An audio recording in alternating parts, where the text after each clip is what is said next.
ਇਕ ਓਂਕਾਰ ਸਤਿਨਾਮ ਕਰਤਾ ਪੁਰਖ ਨਿਰਭਉ ਨਿਰਵੈਰ ਅਕਾਲ ਮੂਰਤ ਅਜੂਨੀ ਸੈਭੰ ਗੁਰ ਪ੍ਰਸਾਦ ਜਪ ਆਦ ਸਚ ਜੁਗਾਦ ਸਚ ਹੈ ਭੀ ਸਚ ਨਾਨਕ ਹੋਸੀ ਭੀ ਸਚ ਕਨ ਹਰ ਬੂੰਦ ਬਸਰੋ ਮਾਵਲ ਕੁਸਮ ਬਸੰਤ ਗਨੰਤ ਨਾ ਆਵੈ ਰਵ ਸਸ ਕਿਰਨ ਉਦਰ ਸਾਗਰ ਕੋ ਗੰਗ ਤਰੰਗ ਅੰਤ ਕੋ ਪਾਵੈ ਰੁਦਰ ਧਿਆਨ ਗਿਆਨ ਸਤਿਗੁਰ ਕੈ ਕਬ ਜਨ ਭਲ ਉਨਹਿ ਜੋ ਗਾਵੈ ਭੱਲੇ ਅਮਰਦਾਸ ਗੁਣ ਤੇਰੇ ਤੇਰੀ ਉਪਮਾ ਤੋਹਿ ਬਨ ਆਵੈ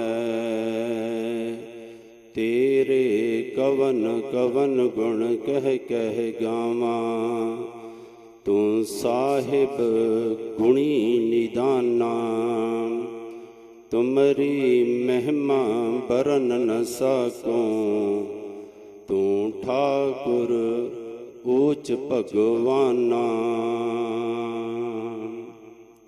ਰਾਜਾਨ ਰਾਜ ਪਾਨਾਨ ਪਾਨ ਦੇਵਾਨ ਦੇਵ ਉਪਮਾ ਮਹਾਨ ਸਾਹਿਬ ਸ਼੍ਰੀ ਗੁਰੂ ਗ੍ਰੰਥ ਸਾਹਿਬ ਜੀ ਦੀ ਪਾਵਨ ਪਵਿੱਤਰ ਗੋਦ ਦੇ ਵਿੱਚ ਬੈਠ ਕੇ ਪੂਰਨਮਾਸ਼ੀ ਦਾ ਦਿਹਾੜਾ ਅਤੇ ਸਾਹਿਬ ਸ਼੍ਰੀ ਗੁਰੂ ਅਮਰਦਾਸ ਸੱਚੇ ਪਾਤਸ਼ਾਹ ਜੀ ਦਾ ਪ੍ਰਕਾਸ਼ ਦਿਹਾੜਾ ਮਨਾ ਰਹੀ ਗੁਰੂ ਪਿਆਰੀ ਗੁਰੂ ਸਵਾਰੀ ਸਾਧ ਸੰਗਤ ਜੀ, ਕੁਝ ਸਮੇਂ ਦੇ ਵਾਸਤੇ ਬਾਣੀ ਦੀ ਵਿਚਾਰ ਦੇ ਨਾਲ ਸਾਹਿਬ ਸ਼੍ਰੀ ਗੁਰੂ ਅਮਰਦਾਸ ਸੱਚੇ ਪਾਤਸ਼ਾਹ ਜੀ ਦੇ ਇਤਿਹਾਸ ਦੇ ਨਾਲ ਆਪਾਂ ਜੁੜੀਏ। ਉਸ ਤੋਂ ਪਹਿਲਾਂ ਸਾਹਿਬ ਸ਼੍ਰੀ ਗੁਰੂ ਗੋਬਿੰਦ ਸਿੰਘ ਕਲਗੀਧਰ ਸੱਚੇ ਪਾਤਸ਼ਾਹ ਜੀ ਦੇ ਕੋਲੋਂ ਮਿਲੀ ਹੋਈ ਮੁਕੱਦਸ ਫਤਿਹ ਸਾਰੇ ਹੀ ਗੱਜ ਵੱਜ ਕੇ ਬੁਲੰਦ ਕਰੋ। ਵਾਹਿਗੁਰੂ ਜੀ ਕਾ ਖਾਲਸਾ, ਵਾਹਿਗੁਰੂ ਜੀ ਕੀ ਫਤਿਹ। ਗੁਰਮੁਖ ਪਿਆਰਿਓ, ਹੁਣੇ ਹੀ ਆਪ ਸੰਤ ਮਨਜੀਤ ਸਿੰਘ ਜੀ ਦੇ ਕੋਲੋਂ ਗੋਇੰਦਵਾਲ ਕਿਸ ਤਰ੍ਹਾਂ ਵਸਿਆ ਉਹ ਸਰਵਣ ਕਰ ਰਹੇ ਸੀ।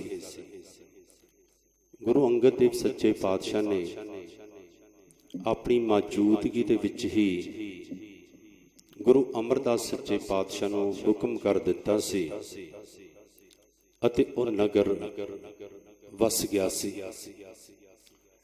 ਮੇਰੇ ਗੁਰੂ ਅੰਗਦ ਦੇਵ ਸੱਚੇ ਪਾਤਸ਼ਾਹ ਨੇ ਜਦੋਂ ਗੁਰਿਆਈ ਦਿੱਤੀ ਗੁਰੂ ਅਮਰਦਾਸ ਸੱਚੇ ਪਾਤਸ਼ਾਹ ਨੂੰ, ਤੇ ਦਾਸੋ ਤੇ ਦਾਤੂ ਜੀ ਨੇ ਈਰਖਾ ਕਰਨੀ ਸ਼ੁਰੂ ਕਰ ਦਿੱਤੀ ਸੀ। ਇਤਿਹਾਸ ਇੱਥੇ ਤੱਕ ਵੀ ਬੋਲਦਾ ਹੈ ਕਿ ਦਾਤੂ ਜੀ ਨੇ ਗੁਰੂ ਅਮਰਦਾਸ ਸੱਚੇ ਪਾਤਸ਼ਾਹ ਦੇ ਲੱਤ ਮਾਰੀ ਸੀ। ਜਦੋਂ ਲੱਤ ਮਾਰੀ, ਗੁਰੂ ਅਮਰਦਾਸ ਸੱਚੇ ਪਾਤਸ਼ਾਹ ਬਜ਼ੁਰਗੀ ਦੇ ਵਿੱਚ ਸਨ। ਉਹਨਾਂ ਨੇ ਦਾਤੂ ਜੀ ਦੇ ਚਰਨ ਪਕੜ ਲਏ ਤੇ ਕਹਿਣ ਲੱਗੇ, ਮੈਂ ਤਾਂ ਬੁੱਢਾ ਹਾਂ, ਮੇਰੀਆਂ ਤਾਂ ਹੱਡੀਆਂ ਹਨ, ਤੁਸੀਂ ਜਵਾਨ ਹੋ, ਤੁਹਾਡੇ ਸੱਟ ਲੱਗੀ ਹੋਵੇਗੀ। ਇਤਨੀ ਨਿਮਰਤਾ ਸੀ ਉਹਨਾਂ ਦੇ ਵਿੱਚ। ਇਸ ਗੱਲ ਤੋਂ ਉਪਰਾਮ ਹੋ ਕੇ ਫਿਰ ਗੁਰੂ ਅਮਰਦਾਸ ਸੱਚੇ ਪਾਤਸ਼ਾਹ ਬਾਸਰ ਕੇ ਨਗਰ ਦੇ ਵਿੱਚ ਚਲੇ ਗਏ ਸਨ ਅਤੇ ਇੱਕ ਕਮਰੇ ਦੇ ਵਿੱਚ ਬੰਦ ਹੋ ਗਏ ਸਨ। ਮੈਂ ਪ੍ਰਾਰੰਭ ਤੋਂ ਲੈ ਕੇ ਥੋੜਾ ਆਪ ਜੀ ਨੂੰ ਸਰਵਣ ਕਰਾਵਾਂਗਾ, ਪਰ ਗੋਇੰਦਵਾਲ ਤੋਂ ਧਿਆਨ ਦੇ ਵਿੱਚ ਆ ਗਿਆ ਕਿ ਜਿੱਥੇ ਗੋਇੰਦਵਾਲ ਸਾਹਿਬ ਨੂੰ ਵਰ ਦਿੱਤਾ ਕਿ ਜਿਹੜਾ ਇੱਥੇ ਆ ਕੇ ਸਿੱਖ 84 ਇਸ਼ਨਾਨ ਕਰੇਗਾ, 84 ਪੌੜੀਆਂ ਤੇ ਬੈਠ ਕੇ 84 ਵਾਰੀ ਜਪਜੀ ਸਾਹਿਬ ਜੀ ਦਾ ਪਾਠ ਕਰੇਗਾ, ਉਹਦੀ 84 ਕੱਟੀ ਜਾਵੇਗੀ। ਇੱਕ ਗੱਲ ਦਾ ਧਿਆਨ ਰੱਖਣਾ 10 ਗੁਰੂਆਂ ਦੇ ਵਿੱਚੋਂ ਸਿਰਫ ਤੇ ਸਿਰਫ ਗੁਰੂ ਅਮਰਦਾਸ ਸੱਚੇ ਪਾਤਸ਼ਾਹ ਐਸੇ ਹਨ ਜਿਨ੍ਹਾਂ ਨੇ ਆਪਣੀ ਮੌਜੂਦਗੀ ਦੇ ਵਿੱਚ 2 ਸਥਾਨ ਬਣਾ ਦਿੱਤੇ ਤੇ ਦੋਵਾਂ ਨੂੰ ਵਰ ਦੇ ਦਿੱਤਾ ਕਿ ਜਿਹੜਾ ਇੱਥੇ ਸ਼ਰਧਾ ਦੇ ਨਾਲ ਆ ਕੇ ਆਹ ਕਰਮ ਕਰੇਗਾ ਉਹਦੀ 84 ਲੱਖ ਜੂਨ ਕੱਟੀ ਜਾਵੇਗੀ। ਇੱਕ ਦਾ ਇਤਿਹਾਸ ਤੁਸੀਂ ਸਰਵਣ ਕੀਤਾ, ਜਦੋਂ ਦਾਤੂ ਜੀ ਨੇ ਲੱਤ ਮਾਰੀ ਗੁਰੂ ਅਮਰਦਾਸ ਸੱਚੇ ਪਾਤਸ਼ਾਹ ਉਪਰਾਮ ਹੋਏ, ਛੱਡ ਕੇ ਚਲੇ ਗਏ ਤੇ ਉਹਨਾਂ ਨੇ ਇੱਕ ਕਮਰੇ ਦੇ ਵਿੱਚ, ਜੋ ਕਿ ਅੱਜ ਵੀ ਸਤਸੰਗੀ ਜਦੋਂ ਬਾਸਰ ਕੇ ਨਗਰ ਤੋਂ ਥੋੜਾ ਜਿਹਾ ਦੂਰੀ ਤੇ ਅਸਥਾਨ ਬਣਿਆ ਹੋਇਆ, ਉੱਥੇ ਇੱਕ ਕਮਰਾ ਸੀ, ਉਹਦੇ ਵਿੱਚ ਬੰਦ ਹੋ ਗਏ। ਜਦੋਂ ਬੰਦ ਹੋ ਗਏ ਦਰਵਾਜ਼ਾ ਬੰਦ ਕਰ ਦਿੱਤਾ ਤੇ ਬਾਹਰ ਤਖਤੀ ਲਟਕਾ ਦਿੱਤੀ ਤੇ ਉਸ ਤਖਤੀ ਦੇ ਉੱਪਰ ਲਿਖ ਕੇ ਲਾ ਦਿੱਤਾ ਸੀ ਕਿ ਜਿਹੜਾ ਇਸ ਦਰਵਾਜ਼ੇ ਨੂੰ ਖੋਲੇਗਾ ਉਹ ਸਾਡੀ ਪ੍ਰਸੰਨਤਾ ਨਹੀਂ ਲੈ ਸਕੇਗਾ। ਪਰ ਇੱਧਰ ਹੋਇਆ ਕਿ ਜਿਸ ਵਾਸਤੇ ਦਾਤੂ ਜੀ ਨੇ ਲੱਤ ਮਾਰੀ ਸੀ, ਉਹਨਾਂ ਦੇ ਮਨ ਦੇ ਵਿੱਚ ਇਹ ਸੀ ਕਿ ਸਾਡੇ ਪਿਤਾ ਦੇ ਕੋਲ ਗੁਰਗੱਦੀ ਸੀ, ਹੁਣ ਇਹ ਅਮਰਦਾਸ ਜੀ ਦੇ ਕੋਲ ਇੱਕ ਸੇਵਾਦਾਰ ਦੇ ਕੋਲ ਚਲੀ ਗਈ ਹੈ, ਇੱਕ ਕੁੜਮਾਚਾਰੀ ਦੇ ਵਿੱਚ ਚਲੀ ਗਈ ਹੈ। ਜਿਹੜੀਆਂ ਭਿਟਾਵਾਂ ਆਉਂਦੀਆਂ ਹਨ, ਜਿਹੜਾ ਪਦਾਰਥ ਆਉਂਦਾ ਹੈ, ਉਹ ਹੁਣ ਸਾਡੇ ਕੋਲ ਨਹੀਂ ਆਵੇਗਾ, ਉਹ ਉਹਨਾਂ ਕੋਲ ਜਾਵੇਗਾ। ਮੈਂ ਬੇਨਤੀ ਕਰਾਂ, ਬੜਾ ਚੱਕਰ ਹੈ ਇਹ ਪਦਾਰਥਵਾਦ ਦਾ। ਇਹਨਾਂ ਪਦਾਰਥਵਾਦਾਂ ਕਰਕੇ ਗੁਰੂ ਘਰ ਦੇ ਵਿੱਚ ਮੈਂ ਬੇਨਤੀ ਕਰਾਂ 22 ਮੰਜੀਆਂ ਲੱਗੀਆਂ ਸਨ।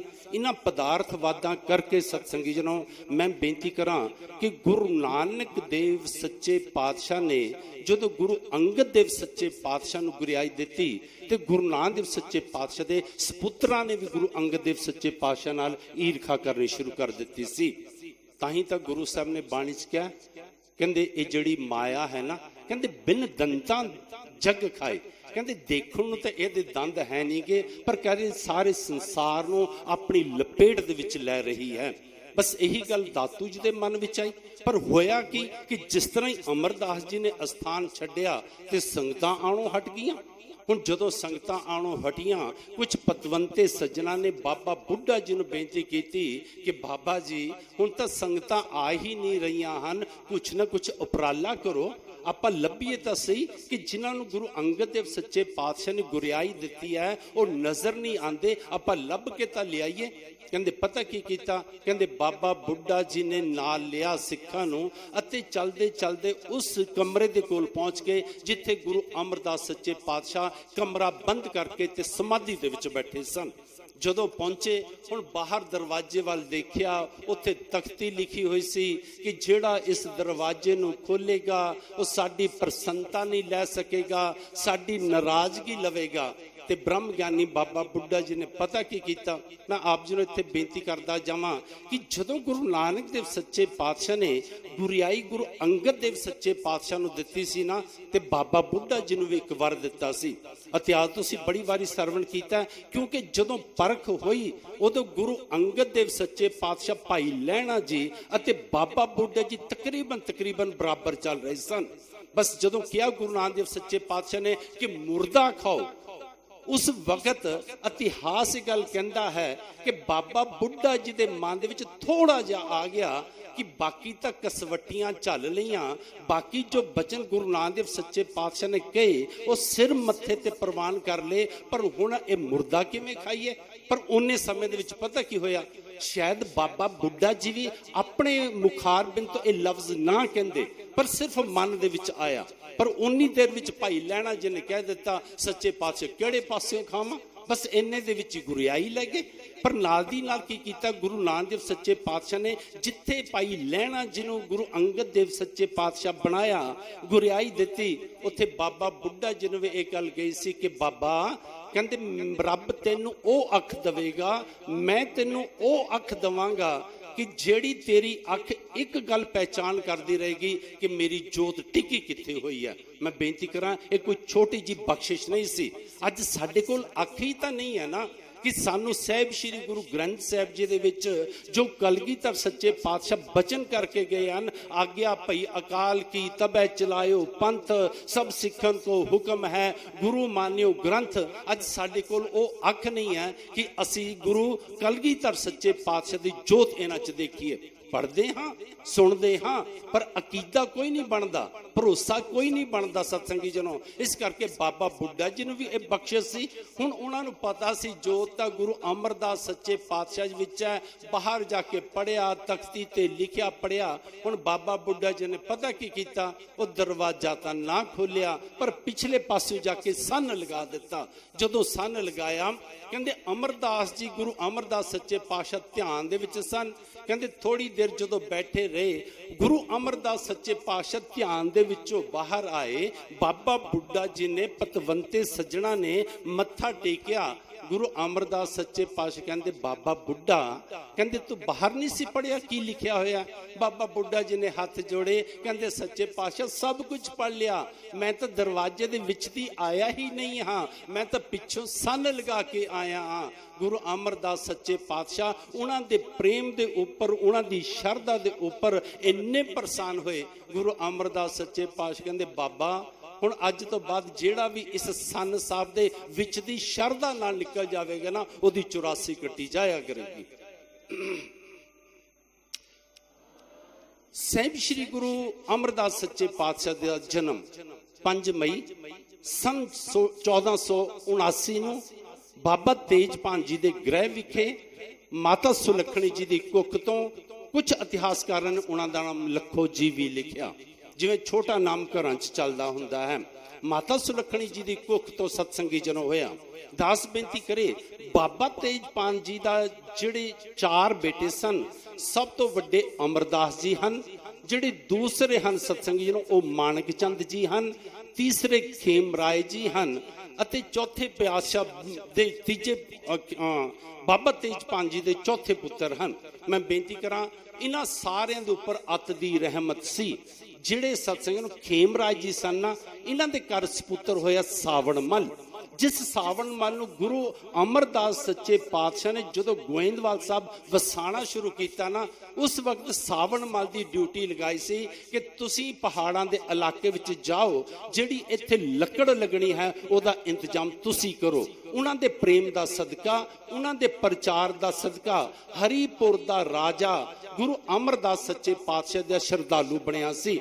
मैं बेनती करा एक सन ईसरदास जी, ईसरदास जी गुरु अमरदास सच्चे पातशाह जी दे ओ भरा हन, जिन्हां दे बेटे भाई गुरदास जी हन। मैं ये गल्लां तां आप जी नूं कह रहा, आप जी दे मैनूं लगदा ये दृष्टि गोचरे नहीं होणगियां। अते जिहड़े माणक चंद जी हन ना चौथे भरा, उन्हां दे सत्संग जिहड़ा बेटा सी ना जस्सू जी, उन्हां दे नाल गुरु अंगद देव सच्चे पातशाह दी बेटी दी शादी हुई सी।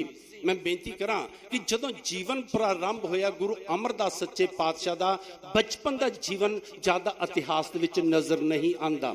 जदों होश संभाली, पिता जी ने जिहड़ा सारा कारोबार सी, गुरु अमरदास सच्चे पातशाह वड्डे भरा सन, वड्डे सपुत्र सन, उन्हां नूं सारा कारोबार संभाल दिता, नाल भरावां दी भी जिम्मेवारी लगा दी। पर जदों गुरु अमरदास सच्चे पातशाह दी उम्र सत्संग नूं 40-42 साल दी होई ना, उदों भगती तो उस तो पहला करते सन, नाम तो जपते सन, पर अंदर तीव्रता पैदा हुई कि इस संसार का सारा इत्थे रह जाना है। जिस वास्ते मनुखा जीवन मिलिया, मनुखा जीवन तो आप सफला कर लीए, तो उसनों सफला करन दा जो उस वक्त समझ दे विच आया ते गंगा दे विच जाके इशनान करना शुरू किया। दास बेनती करे हर 6 महीने तो बाद गंगा जी दे विच इशनान करन दे वास्ते जांदे। वो इशनान करन दा, वो तीर्थां दे उपर जाण दा फल पता की मिलिया? जदों 21वीं वारी जा रहे सन ना, तो अपने एक मित्र कोल रुके, सत्संग नूं मेहेड़ पिंड दे विच जदों ओदे कोल रुके तो वो जदों चलण लगे ना उथों, ते उसने की कीता, क्योंकि वो ज्योतिष विद्या दा माहर सी, उसनूं रेखावां दी जिहड़ी पढ़ाई सी वो सी। अज अमरदास जी कहंदे लेटे हुए हन, खब्बे गोडे दे उपर सज्जा चरण टिकाया। जिहड़ा मित्र सी दुर्गा प्रसाद, जदों वो आया तो उसदी नज़र अमरदास जी दे चरनां ते पै गई। जदों उन्हां दे चरनां ते पई, उन्हें दंडवत होके मत्था टेकिया। कहंदे जदों मत्था टेकिया, अमरदास जी उठ के बैठ गए। कहंदे मित्र इन्ना भार क्यों चढ़ा रहा है? ਤੇ ਉੱਥੇ ਪਤਾ ਮਿੱਤਰ ਨੇ ਕੀ ਕਿਹਾ ਸੀ, ਕਹਿੰਦਾ ਅਮਰਦਾਸ ਜੀ ਮੈਂ ਤੁਹਾਨੂੰ ਵੈਸੇ ਹੀ ਮੱਥਾ ਨਹੀਂ ਟੇਕਿਆ, ਅੱਜ ਤੱਕ ਮੈਂ ਤੁਹਾਨੂੰ ਆਪਣਾ ਮਿੱਤਰ ਹੀ ਸਮਝਦਾ ਸੀ, ਪਰ ਤੁਹਾਡੇ ਚਰਨਾਂ ਦੇ ਵਿੱਚ ਪਦਮ ਦੀ ਰੇਖਾ ਹੈ ਜਿਹੜੀ ਕਿ ਇਹ ਗੱਲ ਦਰਸਾਉਂਦੀ ਹੈ ਕਿ ਤੁਹਾਡੇ ਸੀਸ ਦੇ ਉੱਪਰ ਚੌਰ ਝੁੱਲੇਗਾ, ਇਸੇ ਜਨਮ ਚ ਝੂਲੇਗਾ, ਭਾਵੇਂ ਤੁਸੀਂ ਚੱਕਰਵਰਤੀ ਰਾਜੇ ਬਣ ਕੇ ਚੜਵਾ ਲਵੋ ਤੇ ਭਾਵੇਂ ਕੋਈ ਗੁਰੂ ਪੀਰ ਬਣ ਕੇ ਚੜਵਾ ਲਵੋ। ਕਹਿੰਦੇ ਅਮਰਦਾਸ ਜੀ ਕਹਿਣ ਲੱਗੇ ਮਿੱਤਰ ਕਿਉਂ ਸਬਜ਼ ਬੇਜ ਦਿਖਾਉਂਦਾ ਹੈ, ਕਿਉਂ ਸੁਪਨੇ ਦਿਖਾਉਂਦਾ ਹੈ, ਧਰਮ ਕਰਮ ਤਾਂ ਕਰਦਾ ਹਾਂ ਪਰ ਅਜੇ ਤੱਕ ਕੋਈ ਮੈਨੂੰ ਕਿਰਨ ਤਾਂ ਨਜ਼ਰ ਨਹੀਂ ਆ ਰਹੀ। ਉੱਥੇ ਮਿੱਤਰ ਨੇ ਦੁਰਗਾ ਪ੍ਰਸਾਦ ਨੇ ਗੱਲ ਕਹੀ ਸੀ, ਕਹਿੰਦੇ ਮਿੱਤਰ ਅਮਰਦਾਸ ਮੈਂ ਕੋਈ ਪੈਸਿਆਂ ਦੀ ਖਾਤਰ ਨਹੀਂ ਕਹਿ ਰਿਹਾ, ਕੋਈ ਮੈਂ ਤੈਨੂੰ ਸੁਪਨੇ ਨਹੀਂ ਦਿਖਾ ਰਿਹਾ, ਜੋ ਮੇਰੀ ਜੋਤਿਸ਼ ਦੀ ਵਿਦਿਆ ਕਹਿੰਦੀ ਹੈ ਉਹਦੇ ਮੁਤਾਬਕ ਮੈਂ ਤੈਨੂੰ ਦਰਸਾ ਰਿਹਾ ਹਾਂ। ਕਹਿੰਦੇ ਉਦੋਂ ਅਮਰਦਾਸ ਜੀ ਦੇ ਮਨ ਦੇ ਵਿੱਚ ਆਇਆ ਕਿ ਇਹਦਾ ਮੂੰਹ ਮਿੱਠਾ ਕਰਾਉਣਾ ਚਾਹੀਦਾ ਹੈ, ਇੰਨੀ ਵੱਡੀ ਗੱਲ ਕਹੀ ਹੈ। ਕਹਿੰਦੇ ਦੁਕਾਨ ਤੇ ਗਏ, ਮਠਿਆਈ ਲੈ ਕੇ ਆਏ, ਜਦੋਂ ਮਿੱਤਰ ਦੁਰਗਾ ਪ੍ਰਸਾਦ ਦੇ ਹੱਥਾਂ 'ਚ ਮਠਿਆਈ ਰੱਖਣ ਲੱਗੇ ਨਾ, ਕਹਿੰਦੇ ਉਸ ਵਕਤ ਮਿੱਤਰ ਨੇ ਪੁੱਛ ਲਿਆ, ਕਹਿੰਦੇ ਅਮਰਦਾਸ ਕਹਿੰਦੇ ਮੈਂ ਤੇਰੇ ਹੱਥੋਂ ਅੱਜ ਤੱਕ ਕੁਝ ਖਾਦਾ ਨਹੀਂ, ਤੂੰ ਜਦੋਂ ਆਂਦਾ ਹੈ ਮੇਰੇ ਘਰ ਰਹਿੰਦਾ ਹੈ, ਆਪਾਂ ਰੱਬ ਦੀਆਂ ਕਥਾ ਕਹਾਣੀਆਂ ਕਰਦੇ ਹਾਂ, ਵਾਰਤਾਵਾਂ ਕਰਦੇ ਹਾਂ, ਪਰ ਅੱਜ ਤੂੰ ਪਹਿਲੀ ਵਾਰੀ ਮੈਨੂੰ ਕੁਝ ਖਾਣ ਨੂੰ ਦਿੱਤਾ ਹੈ ਤੇ ਮੈਂ ਪ੍ਰਣ ਕੀਤਾ ਹੋਇਆ ਕਿ ਮੈਂ ਨਗੂਰੇ ਦੇ ਹੱਥੋਂ ਕੁਝ ਲੈ ਕੇ ਖਾਵਾਂਗਾ ਨਹੀਂ, ਤੇ ਇਸ ਵਾਸਤੇ ਤੂੰ ਮੈਨੂੰ ਜਰਾ ਦੱਸ ਤਾਂ ਸਹੀ ਕਿ ਤੇਰਾ ਗੁਰੂ ਕੌਣ ਹੈ। ਕਹਿੰਦੇ ਜਦੋਂ ਮਿੱਤਰ ਨੇ ਇਹ ਗੱਲ ਪੁੱਛੀ ਨਾ ਤੇ ਅਮਰਦਾਸ ਜੀ ਨੇ ਨੀਵੀਂ ਪਾ ਲਈ ਸੀ। ਜਦੋਂ ਨੀਵੀਂ ਪਾਈ ਮਿੱਤਰ ਨੇ ਦੂਜੀ ਵਾਰੀ ਪੁੱਛਿਆ ਕਿ ਅਮਰਦਾਸ ਕਿਉਂ ਨਹੀਂ ਦੱਸਦਾ, ਤੇ ਉਸ ਵਕਤ ਅਮਰਦਾਸ ਜੀ ਨੇ ਨੀਵੀਂ ਪਾ ਕੇ ਕਿਹਾ, ਕਹਿੰਦੇ ਮਿੱਤਰ ਮੈਂ ਤਾਂ ਅਜੇ ਤੱਕ ਗੁਰੂ ਧਾਰਨ ਨਹੀਂ ਕੀਤਾ। ਕਹਿੰਦੇ ਜਦੋਂ ਕਿਹਾ ਨਾ ਕਿ ਗੁਰੂ ਧਾਰਨ ਨਹੀਂ ਕੀਤਾ, ਮੈਂ ਬੇਨਤੀ ਕਰਾਂ ਸਤਸੰਗੀ ਜਨੋ ਇਹ ਗੱਲ ਪਤਾ ਕਿਸ ਤਰ੍ਹਾਂ ਦੀ ਸੀ, ਜਿਸ ਤਰ੍ਹਾਂ ਕਬੀਰ ਜੀ ਨੇ ਆਪਣੇ ਬਚਨਾਂ 'ਚ ਕਿਹਾ, ਕਬੀਰ ਸਤਗੁਰ ਸੂਰਮੇ ਬਾਇਆ ਬਾਣਜੂ ਏਕ ਲਾਗਤ ਹੀ ਪੋਈ ਗਿਰ ਪਰਾ ਕਲੇਜੇ ਛੇਕ। ਉਹਦਾ ਕਿਹਾ ਹੋਇਆ ਬਚਨ ਅਮਰਦਾਸ ਜੀ ਦੇ ਹਿਰਦੇ ਵਿੱਚ ਇੰਨਾ ਵਿੰਨ ਗਿਆ, ਇੰਨਾ ਛੇਕ ਕਰ ਗਿਆ ਕਿ ਬਸ ਉਸ ਗੱਲ ਦੀ ਤੜਪ ਲੱਗ ਗਈ। ਕਹਿੰਦੇ ਜਦੋਂ ਉਸਨੇ ਪੁੱਛਿਆ, ਅਮਰਦਾਸ ਜੀ ਨੇ ਕਿਹਾ ਮੈਂ ਗੁਰੂ ਧਾਰਨ ਕੀਤਾ। ਉਹਨੇ ਪਤਾ ਕੀ ਕੀਤਾ ਸੀਗਾ, ਮਠਿਆਈ ਦਾ ਟੁਕੜਾ ਜਿਹੜਾ ਸੀ ਉਹ ਵਗਾ ਕੇ ਮਾਰਿਆ ਤੇ ਉਹਨੇ ਇਹ ਲਫ਼ਜ਼ ਆਖੇ ਸਨ ਕਿ ਨਗੂਰੇ ਕਾ ਸੰਗ ਕੀਆ ਜਨਮ ਸਾਰਾ ਬਿਰਥਾ ਗਿਆ। ਕਹਿੰਦੇ ਇਹ ਜਿਹੜੇ ਬੋਲ ਸਨ ਅਮਰਦਾਸ ਜੀ ਦੇ ਹਿਰਦੇ ਨੂੰ ਵਿੰਨ ਕੇ ਰੱਖ ਗਏ। ਕਹਿੰਦੇ ਉੱਥੋਂ ਆਏ, ਬਸ ਮਨ ਦੇ ਵਿੱਚ ਹੁਣ ਤੜਪ ਹੈ ਕਿ ਹੁਣ ਮੈਂ ਗੁਰੂ ਧਾਰਨ ਕਰਨਾ। ਮੈਂ ਬੇਨਤੀ ਕਰਾਂ ਬੀਬੀ ਅਮਰੋ ਜੀ ਸਤਸੰਗੀ ਜਨੋ, ਜਿਹੜੀ ਕਿ ਪਹਿਲਾਂ ਹੀ ਇਹਨਾਂ ਦੇ ਭਰਾ ਮਾਣਕ ਚੰਦ ਦੀ ਨੂੰਹ ਬਣ ਚੁੱਕੀ ਹੈ, ਉਹ ਪਹਿਲਾਂ ਵੀ ਬਾਣੀ ਪੜ੍ਹਦੀ ਹੈ, ਉਹ ਪਹਿਲਾਂ ਵੀ ਸਭ ਕੁਝ ਕਰਦੀ ਹੈ, ਪਰ ਉਸ ਵਕਤ ਅਮਰਦਾਸ ਜੀ ਦੇ ਮਨ ਦੇ ਵਿੱਚ ਉਸ ਬਾਣੀ ਦਾ ਉਹਨਾਂ ਪ੍ਰਭਾਵ ਨਹੀਂ ਸੀ। ਪਰ ਜਦੋਂ ਕਹਿੰਦੇ ਹੁਣ ਅੰਦਰ ਤੜਪ ਲੱਗੀ ਕਿ ਮੈਂ ਗੁਰੂ ਧਾਰਨ ਕਰਨਾ, ਅੱਜ ਜਦੋਂ ਸਵੇਰ ਉੱਠੇ ਉਸ ਦੁਰਗਾ ਪ੍ਰਸਾਦ ਦੇ ਕਈ ਹੋ ਬਚਨ ਸਾਰੀ ਰਾਤ ਉਹਨਾਂ ਨੂੰ ਸੌਣ ਨਾ ਦਿੱਤਾ। ਕਹਿੰਦੇ ਜਿਸ ਤਰ੍ਹਾਂ ਹੀ ਪ੍ਰਭਾਤ ਹੋਈ ਬੀਬੀ ਅਮਰੋ ਜੀ ਉੱਠੇ, ਜੋ ਮਾਣਕ ਚੰਦ ਦੀ ਇਹਨਾਂ ਦੇ ਭਰਾ ਦੀ ਨੂੰਹ ਹੈ, ਜੱਸੂ ਦੀ ਘਰ ਵਾਲੀ ਹੈ। ਕਹਿੰਦੇ ਜਦੋਂ ਸਵੇਰ ਉੱਠੇ ਦਹੀਂ ਰਿੜਕਣਾ ਪਾਇਆ, ਕਹਿੰਦੇ ਨਾਲ ਦੀ ਨਾਲ ਬਾਣੀ ਸ਼ੁਰੂ ਕਰ ਦਿੱਤੀ। ਬਾਣੀ ਤਾਂ ਅੱਗੇ ਵੀ ਕੰਨਾਂ 'ਚ ਪੈਂਦੀ ਸੀ ਪਰ ਧਿਆਨ ਨਹੀਂ ਸੀ ਜਾਂਦਾ। ਕਹਿੰਦੇ ਅੱਜ ਬੀਬੀ ਅਮਰੋ ਜੀ ਨੇ ਪਤਾ ਕਿਹੜਾ ਸ਼ਬਦ ਸ਼ੁਰੂ ਕੀਤਾ,